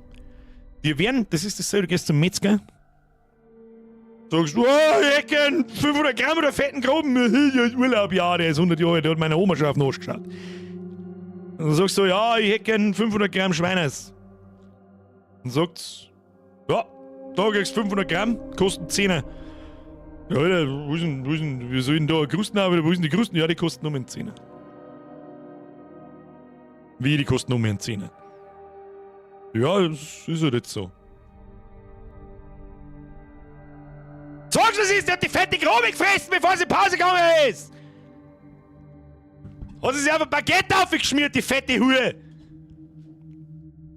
Cheats hat es früher schon gegeben. Ja, natürlich hat es Cheats gegeben. Das hat der Dollar mehr, für die habe ich auch nicht zahlen müssen. Das ist doch wurscht!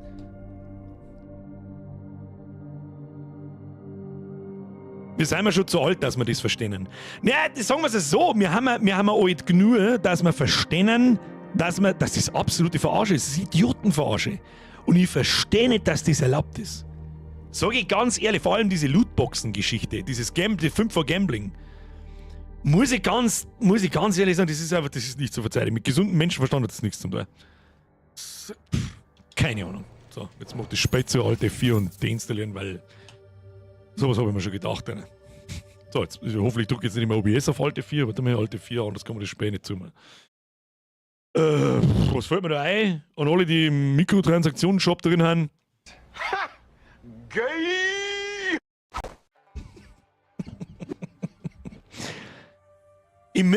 Eigentlich meine ich es nur gut, weil ich glaube, das müssen Leute sein, die nicht merken, dass es verarscht werden. Ich verstehe es nicht. Nein, verstehe nicht. Verstehe nicht. Cheats früher noch innen auf die CD-Hülle der selbstgebrannten Spiele geschrieben. Ja, oder auf CD selber. Also mindestens ein CD-Key und wenn es noch Platz gehabt hast, hast du dumm noch, ja, weiß nicht. Der Darian schreibt, bleiben Punkte übrig, wenn du was kaufst, fürs nächste Mal dann. Ich habe während meiner, wie soll ich sagen, was ist eine Ansage? Ja, Ansage war es nicht, das war einfach nur eine Feststellung. Mr. Bierman! Irgendwann, du schlägst dich, da los! Um den Ubisoft-CEO zu zitieren, Ubisoft muss sich daran gewöhnen, kein Geld zu machen. Kurzer Kontext, der Ubisoft-CEO hat vor einem Jahr oder so, ich glaube, das ist schon eine Zeit her auf alle Fälle, oder eigentlich noch nicht so lange her, wenn man will, hat irgendwann einmal das Statement abgelassen, so mit Spieler sollten sich daran gewöhnen, die Spiele nicht mehr zu besitzen. Hey Ubisoft! Jetzt mirke mir auf, jetzt schauen wir mal, warte mal. Google Ubisoft Aktienkurs. So! Notieren wir jetzt einmal die letzten 5 Jahre her. So. Warte mal. Ist da irgendwas, was kann man tun? Das können wir zumachen, das können wir auch zumachen. Ubisoft Connect können wir deinstallieren, nicht bloß zumachen. So, jetzt pass auf. Hey Ubisoft! Ich bin kein Aktienexperte, in keinster Weise. Aber diese rote Linie nach unten und das minus 80%. Ich bin jetzt, also ich kenne mich nicht aus, aber. Mal mit Max, das schaut noch besser aus. Max. Wann war denn das da? 2018 war die Aktie bei 100 Euro. Jetzt sind wir bei 13. Klasse, Alter. Da haben wir richtig gut gemacht. Also da sehe ich Potenzial. Also ich sage da Potenzial. Mit der Firma, also kann es ja nur noch steil bergauf gehen. Weil recht viel Luft nach unten haben wir nicht mehr. Und dann zeigst es. Minus 80% Zusatzwert. Hey, Mr. Ubisoft CEO, gewohnt dir mal dran, dass der neue Ort zuhörst, du Vollidiot.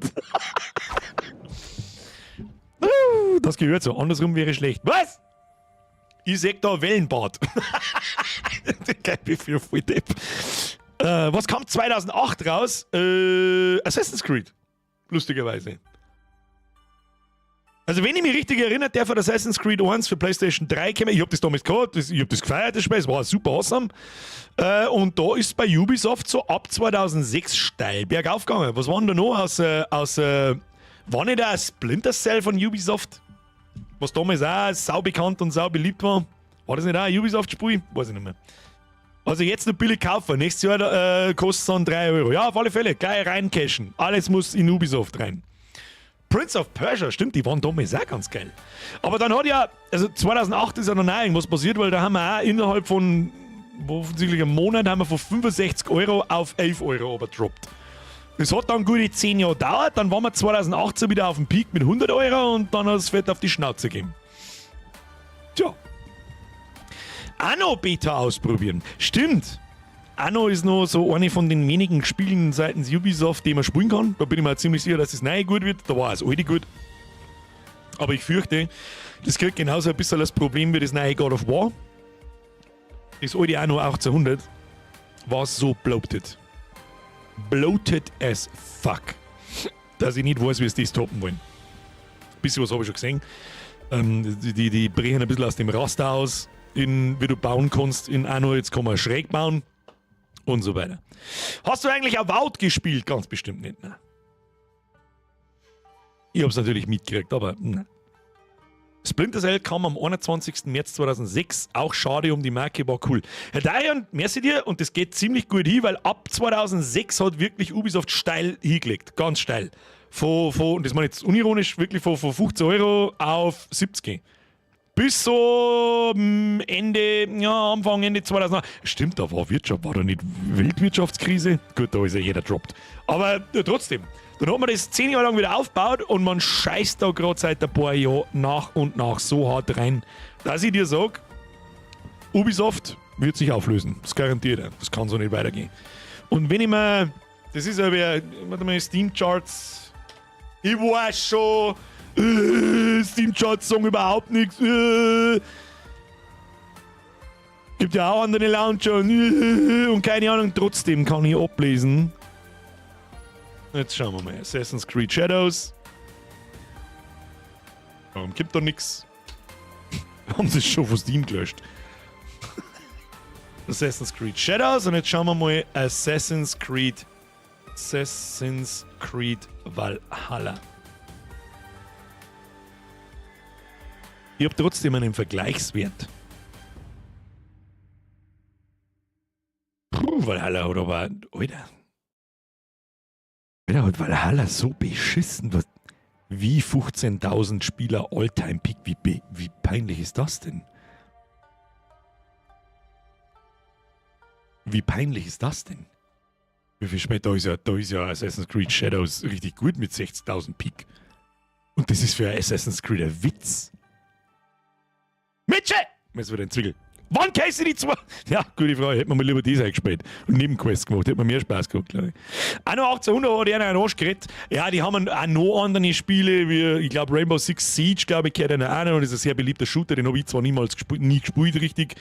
Aber, ja. Also, sehr viele Dinge haben es nicht. Wenn sich dieses Shadows nicht verkauft wird, wie viel müssen es verkaufen? 5 Millionen, 10 Millionen?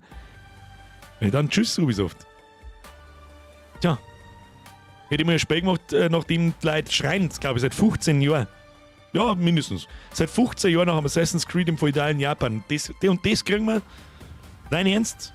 You serious? Weiß auch nicht. Ja, weil jetzt die Leute über den Ubisoft Launcher gespielt haben, deswegen waren die Zahlen Steam so niedrig. 14 Millionen. Als jemand, der Valhalla 300 Stunden gespielt hat, es war ein riesengroßer Haufen langweiligster Scheiße. Du bist wenigstens ehrlich! Aber seriöse Leute gibt's auch. Und da habe ich mich auch schon mal erwischt. Damit ich so, fuck, Alter, jetzt habe ich 80 Euro für die Scheiße gezahlt. Ja, dann wird auch die Scheiße rausgezockt damit, weil ich das Geld auch nicht zum aus dem Fenster rausschmeißen habe und was soll ich sonst machen? Also das ist die ehrlichste Antwort, Herr Degger, die ich seit langem gelesen habe. Herzlichen Dank dafür. Der Blanke Seher schreibt, merci Bürger, um die Entscheidung leicht gemacht, wird nicht angeschafft, der Schund. Ich würde ehrlich gesagt nur warten in einem Sale, wenn es Assassin's Creed Fan...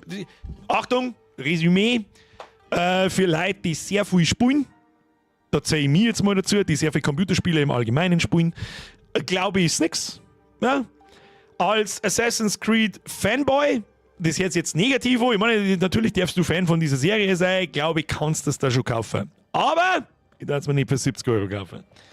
Ich darf mir den Ubisoft Plus Account holen für 18 Euro im Monat und dann darf ich es innerhalb von 4 Wochen jeden Tag auf die Nacht spielen, durchspulen, kündigen, fertig. Ist nichts kaputt.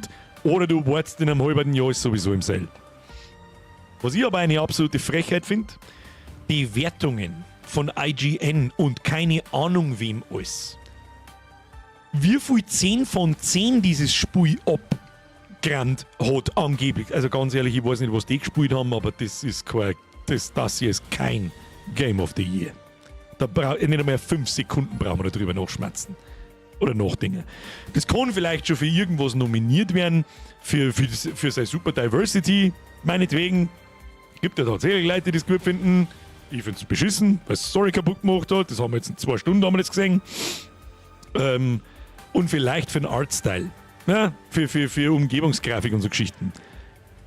Das vielleicht ja. Aber der ganze Rest, wenn man irgendwie kommt, das ist eine gute Geschichte heute einmal. Alter. Du hast noch nie eine gute Geschichte gespielt in deinem Leben. Du hast noch nie eine gute Geschichte in deinem Spiel, in deinem Leben jemals gespielt.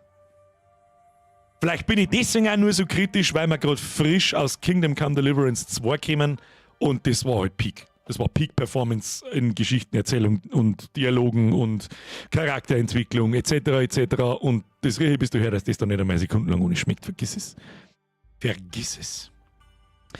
Wo ist der Skull and Bones All-Time Peak? Das ist, ja, ist wieder ein bisschen schwierig zum Vergleichen, weil Skull and Bones ist, glaube ich, irgendwann einmal dann free to play one. Warte mal, Skull and Bones. Schauen wir mal, ob wir da überhaupt noch was. Gibt es das überhaupt noch? Spielt das noch jemand?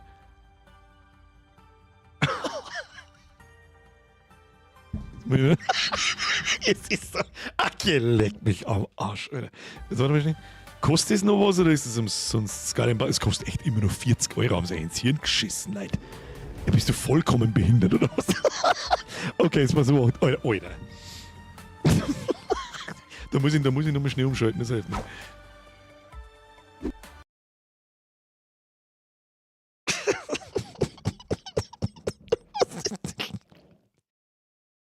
was? Das haben.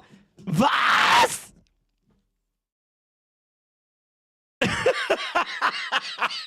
Wie? Das ist ja noch nicht einmal.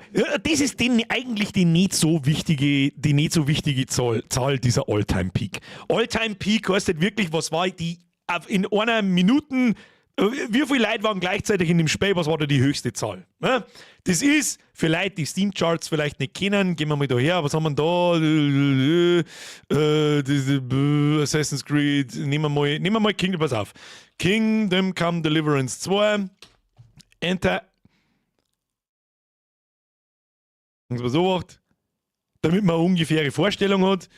Wieso kommt jetzt da? Ja, gehen wir einfach da her. Das ist die Top 10. Ja, es gibt einfach Statistiken, wie viele Leute sind gerade in welche Spiele drin. Das Evergreen seit über 25 Jahren Counter-Strike. Spielen im Moment gerade 1,2 Millionen Leute. Immer noch! Nach 25 Jahren! Platz 2 ist auch schon Ewigkeiten der gleiche. Dota 2. Dann PUBG. Repo, kenne ich nicht mal. Rust, Marvel Rivals, Monster Hunter Wilds, immer noch. Ich nehme übrigens alles jetzt zurück so mit. Ich habe nicht damit gerechnet, ich habe gemeint, das macht diesen und dann diesen. Aber gut, gibt es eine spezielle, da bin ich einfach out of touch. Da reden wir nicht mehr drüber. Was Banana ist, weiß ich nicht. Dann haben wir da Rainbow Six Siege, das ist halt auch schon mal gefallen. Und dass Apex echt nur in die Top 10 ist, das ist echt interessant. So, dann haben wir wieder Top-Rekorde. Ja? Den absolut, ich glaube, der ist auch nie wieder zu brechen, so wie es ist, hat PUBG damals gemacht, 2018, da war ich auch dabei. Ich war schon lange vorher dabei. Ich habe 2017 schon angefangen zum Spielen. Das ist der Peak Players Wert. Ja? Und dann gehst du zum Beispiel, gehen wir mal in Counter-Strike 2 hinein. All-Time Peak, 1,8 Millionen Leute waren da gleichzeitig online und in den letzten 31 Minuten 1,1 Millionen. Das sind Zahlen. Das sind Zahlen. Da hat es dann Vogel raus. Das ist richtig erfolgreich. Nehmen wir mal zum Beispiel Monster Hunter Wilds. Das ist ein relativ neues Spiel, das ist 2 Wochen alt. Schauen wir uns das einmal an. Ist krass, dass das in die Top 10 ist. Muss man den Hut ziehen. Egal, ob mir jetzt das Spiel gefällt oder nicht, ich finde es absolute Scheiße. Es tut mir leid. Disliked zwar meinetwegen einen Stream wieder, ist mir wurscht. Ich finde es absoluten Schrott, kann ich nichts anfangen damit. Aber gut.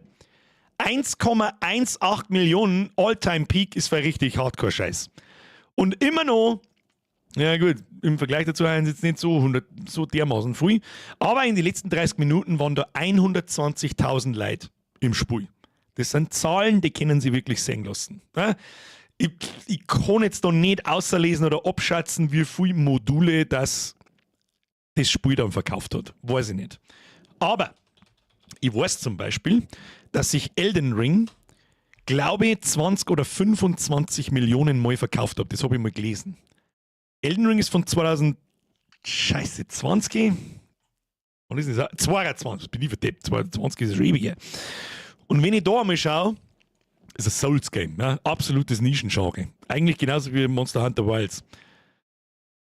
Fast 1 Million All-Time-Peak und das Ding ist jetzt über 3 Jahre alt. Das ist ein Singleplayer-Spiel. Zum größten Teil zumindest. Sagst du das da? Wie viele Leute das da drin sind? 45.000 in den letzten 30 Minuten. Jetzt kommt Skull and Bones. Das sogenannte Quadruple A-Spiel von Ubisoft. Letztes Jahr.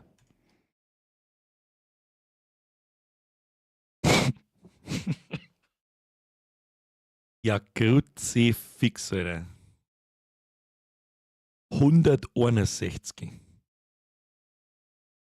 Ich lerne mich jetzt mal ganz weit aus dem Fenster. Wenn ich letztes Jahr mit Wimp nicht aufgehört hätte, weil es nicht der Bock geht nicht. Da war ich jetzt ungefähr fertig, wenn ich jeden Tag einen 14-Stunden-Tag einhalte. Dann kann man jetzt langsam wahrscheinlich so in der richtigen krassen Beta kurz vor Release sein. Dann gebe ich dir Brief und Siegel, dass ich mehr als 160 Leute in das Spiel kriege. Der Landi! Schauen wir uns mal den Landi an, pass auf. Landwirtschaftssimulator 2000, ist einmal wurscht, da kommen dann mehr, schauen wir mal. Oli! Landi, guter Vorschlag, messen wir deine 50 Monate. Wieso kommt da nichts? Da müssen wir wahrscheinlich noch Farming Simulator suchen. Schauen wir mal. Das ist so geil. Ja, was haben wir denn da so? Nehmen wir einen 25er.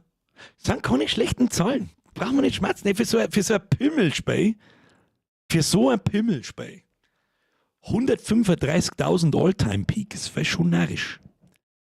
Und jetzt lasst ihr das auf der Zunge zergehen. Gut, Farming Simulator gibt es natürlich nicht im Ubisoft Launcher und so weiter und so fort. Aber es gibt ihn auch auf der Konsole, genauso wie Assassin's Creed Shadows. So. Und jetzt schauen wir uns mal Shadows an.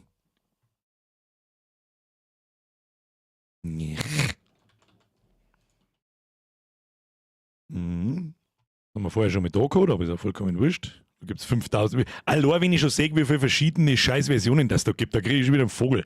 Sogar der Premium Starter Pack oder einen eigenen Eintrag in die Steam Charts, glaubst du, einen Vogel hast. Ja? Der kleine, aber feine Unterschied ist, Assassin's Creed Shadow hat 41.000, das sind auch gute Zahlen, da brauchen wir nicht schmatzen. Aber das hier nicht.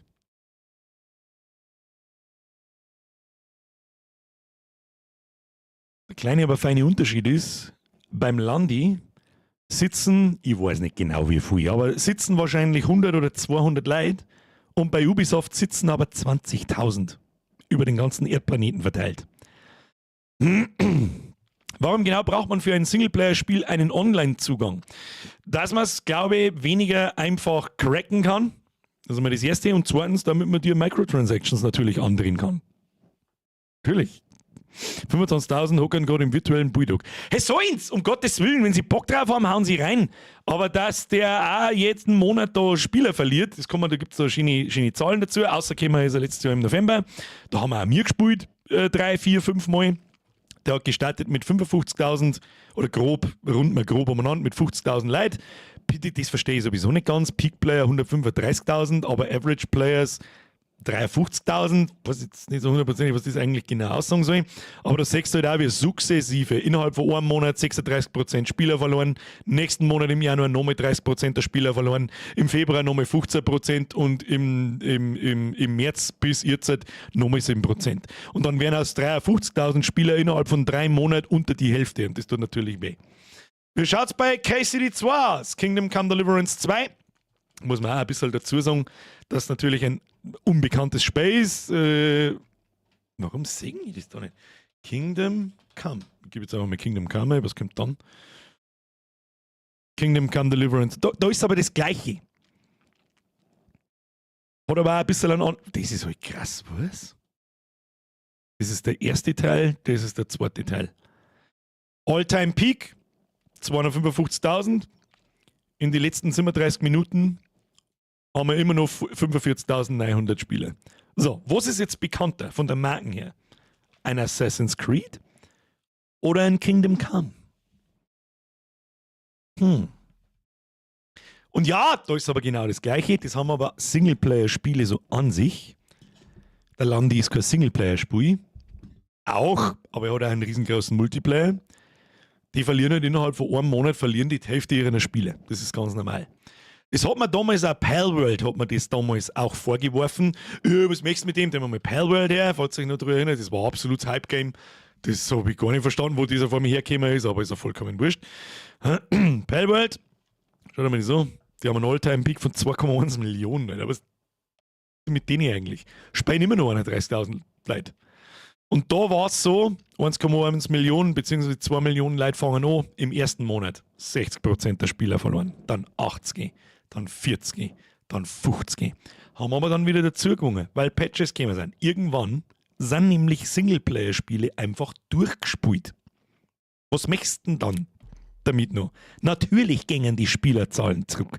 Wie lange habe ich jetzt braucht für KCD 2? Und ich kriege das bei euch so ein bisschen mit, wer fertig ist damit. Wir brauchen alle zwischen 70 und 110 Stunden.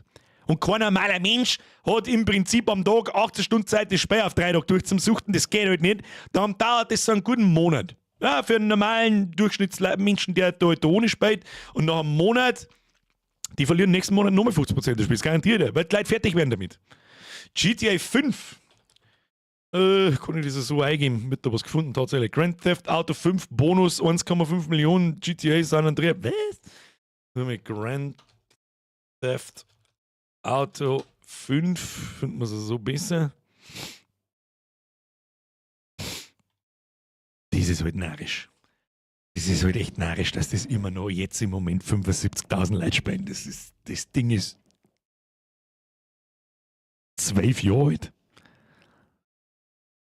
Da kannst du auch zuschauen.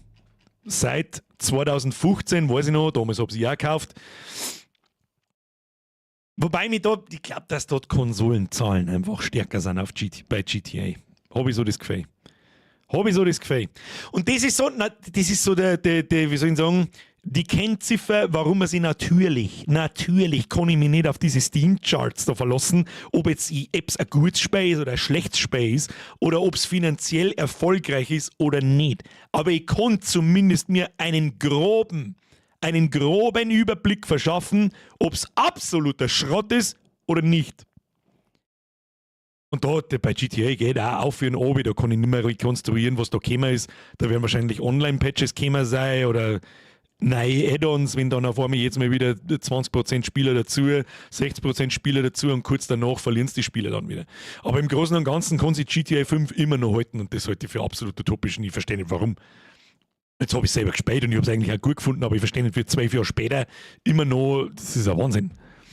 Fallout 76, Fallout 76, da hat mich jetzt interessieren. Das ist immer einfach, das ist einfach immer interessant. Das hätte ich jetzt nicht damit gerechnet, so wie es ist.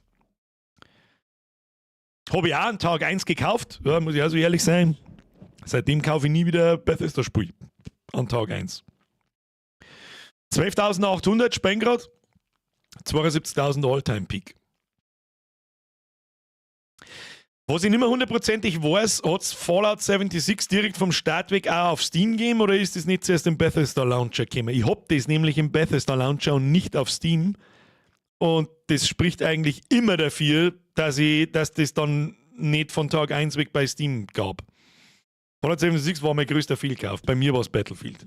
Was liegt das da mir jetzt interessieren? Warte mal. Battlefield 2044, ich weiß schon gar nicht mehr, wie es geheißen hat. Scheißegal, warte mal.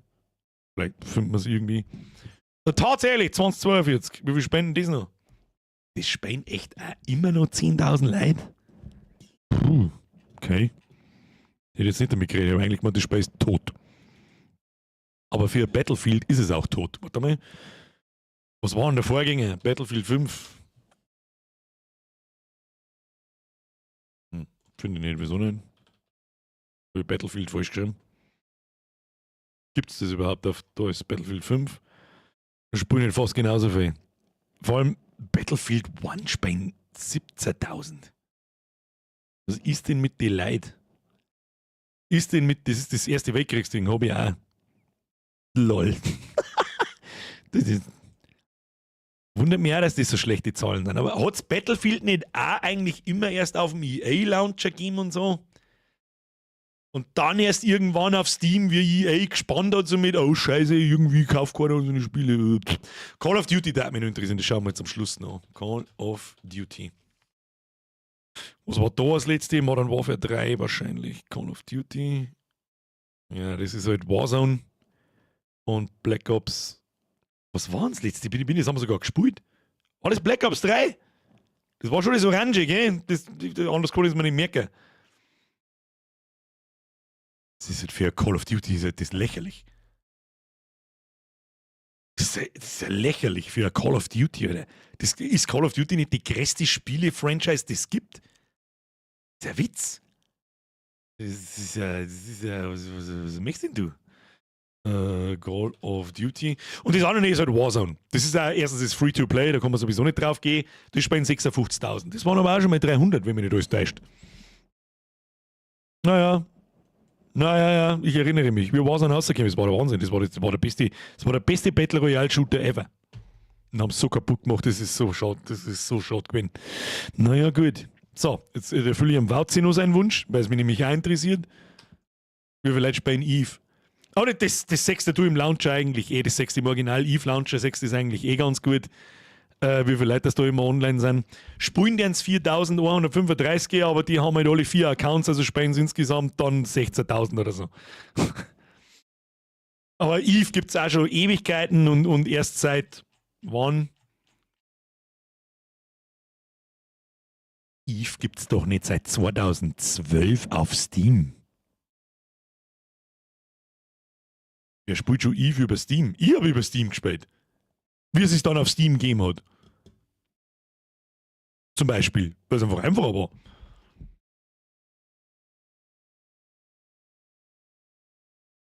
Und was haben wir noch? World of Tanks, gell? World of Tanks war jetzt die Frage. World of Tanks Blitz. 7.000 Spieler und World of Tanks also 6.000. Habe ich mir jetzt eigentlich auch mehr vorgestellt. Was? Der All-Time-Peak ist da bloß bei 8.000? Okay. Umso utopischer fühlen sich so Spielerzahlen, wenn da dann 1 Million steht oder so, was da los ist. Skyrim. Das ist unser letzter Vergleich, mit dem schleichen wir uns ins Bett. Jetzt pass auf. Skyrim. Gehen wir da ein. Spiel ist mittlerweile 14 Jahre alt. Oh, leck, Alter. Die spielen immer noch 30.000 Leute. Ja, spinnst du? Das Spiel ist nicht tot zu kriegen. Das ist ein absolutes Phänomen. Das gibt's nicht. So fast, weil die haben mehrere Spieler wie vor einem Jahr. Ist da ein Patch? Ja, keine Ahnung. Ist unfassbar. Ist unfassbar. Das ist ein netter Prozentzuwachs. Von 14 Spieler auf 70.000. Skyrim ist aber auch ein gutes Spiel. Brauchen wir nicht Schweiß. Habe ich nicht so Gaudi. Habe ich mir da selber ein Poster gemacht und da hingehängt. Die habe ich auch eingesucht wie ein geistig Behinderte. So. Und jetzt schauen wir uns für die Belustigung. Rechts unten ist übrigens der Chat. Den habe ich jetzt den habe ich vergessen wegzunehmen. Ist doch wurscht. So. Dann schauen wir uns doch einmal das neue Meisterwerk vom Todd Howard an. Namens Starfield. Haben wir auch gespielt im Stream. 2-mal. Oder 3-mal. Oh, leck, das ist so peinlich, oder? Schau, und da siehst, da kann ich jetzt außerlesen, da haben wir ein Drecksspiel. Drecksspiel. Absoluter Schrott. Warum? Gehypt wie Scheiße. Wie Scheiße. Darum haben die einen All-Time-Peak zum Start, wie das rausgekommen ist. Und das ist noch nicht lange her. Das war im September 2023. Und fangen an mit einem Player-Peak von 330.000 auf Steam. Und haben heute noch 4.000. Das Ding ist nicht mal 2 Jahre alt. Das ist nicht mal 2 Jahre alt. Vom gleichen Entwickler, Skyrim, ist 14 Jahre alt. Gleiche Engine, bloß 14 Jahre älter. Und das spielen fast 10-mal so viel. Das ist utopisch. Fucking topisch und eigentlich saulustig. Cyberpunk. Das hat mich auch interessieren. So viel hat mich interessieren. Es ist schon interessanter noch. Oh, 37.000 Spiele, da schon her. Da schon her. Die haben auch einen All-Time-Peak von 830. Ja, aber ich muss ganz ehrlich sagen, Cyberpunk interessiert mich einen Scheißdreck mittlerweile. Die haben am Anfang einfach so hart verkackt. Da schaut mal die so. Das war der krasseste Hype von einem Spiel, den ich jemals mitgemacht habe. Verständlich, nach Witcher 3. Steigen ein mit 830.000 Spieler beziehungsweise mit 330.000 und verlieren im ersten Monat. Im ersten Monat. Ja, es ist ein Singleplayer-Spiel, okay. Trotzdem, im ersten Monat 75% einer Spieler. Und im Monat drauf nochmal. Das ist voll insane, Alter.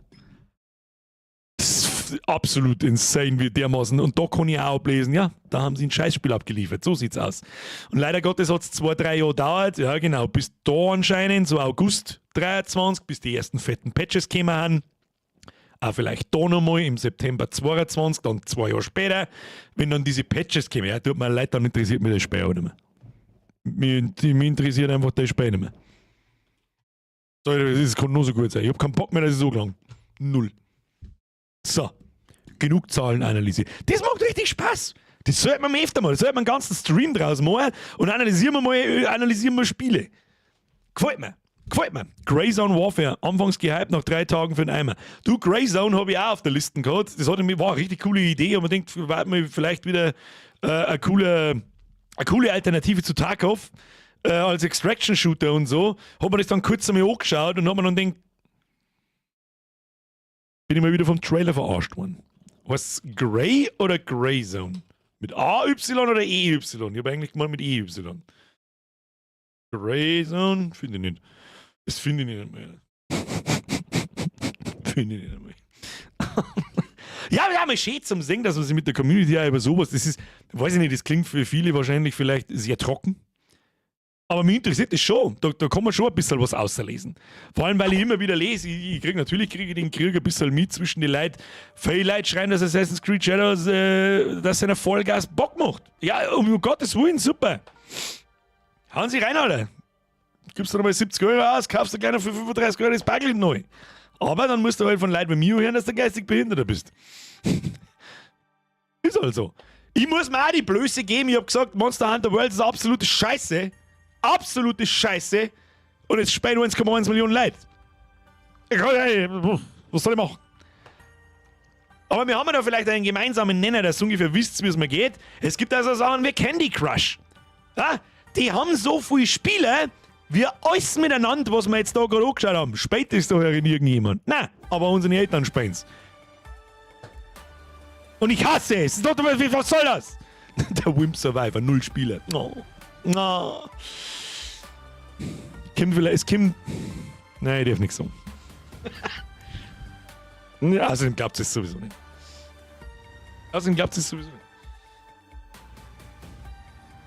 Vielleicht hat es einen ganz anderen Grund, warum wir das Abbruch haben. Ja, was? Oh Gott, Candy Crush. Da musst du mal nachschauen, Zahlen bei Activision Blizzard. Wer da eigentlich das Geld verdient. Da denkt man sich normalerweise so, wow, leck, Alter, ja, WoW, riesengroß, immer so Geld machen ohne Ende. Wow, leck, die kennt ja Call of Duty, wow.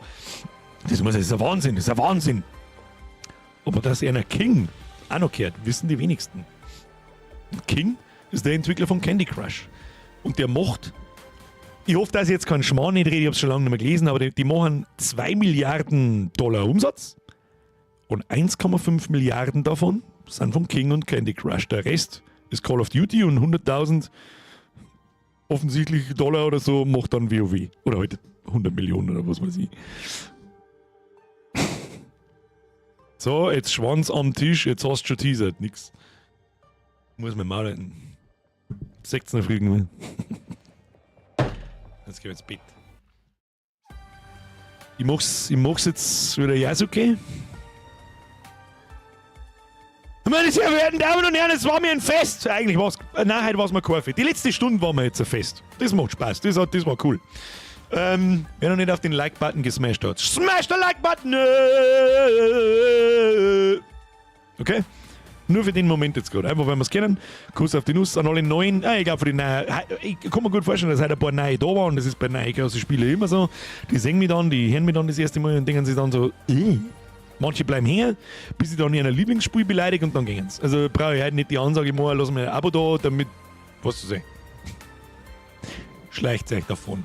Vielen Dank fürs Zuschauen, as always. Wenn es heute einmal so ein bisschen, der Abonnierchef ist der Yasuke. Das, lasst das doch, Hashtag, wer ist eigentlich der Yasuke, oder? Kuss auf die Nuss. Danke fürs Zuschauen. Danke für die ganzen Donations. Wir sehen uns am Mittwoch mit einem Indie-Game, Creepy Tale 3. Und ich garantiere, da haben wir mehr Spaß und Freude und Rätselspaß, was auch ihr mitmachen könnt, als wir heute gehabt haben. Gib mir Brief und Siegel. Und nächste Woche wird richtig gut, da fangen wir an mit Split Fiction. Werden wir wahrscheinlich ich und der Herr Flasche reintrödeln. Haben wir uns heute so ausgedacht. Schauen wir mal. Was gibt der Mika? Da habe ich ja gesagt, Creepy Tale 3. So. Kuss auf auf die Nuss! Und jetzt schleiche ich euch dahin. Danke für die Donations, danke für die neuen Mitgliedschaften, da waren ja dabei dabei. Danke für die ganzen Resubs. Hauen Sie sich in die Falle hinein. Wir sehen uns am Mittwoch um 20 Uhr. Später gut sein können. Hat gut angefangen. Was ist aber dann hier total ausfall. Der Birdlike schreit: Hallo, ich bin jetzt einer! Hast nichts versäumt, oder? Du bist nächsten Montag dran. Jetzt schaut, das Land gewinnt. Küsschen, Nüsschen, auf Wiedersehen, bis Mittwoch, 20 Uhr. Hoi!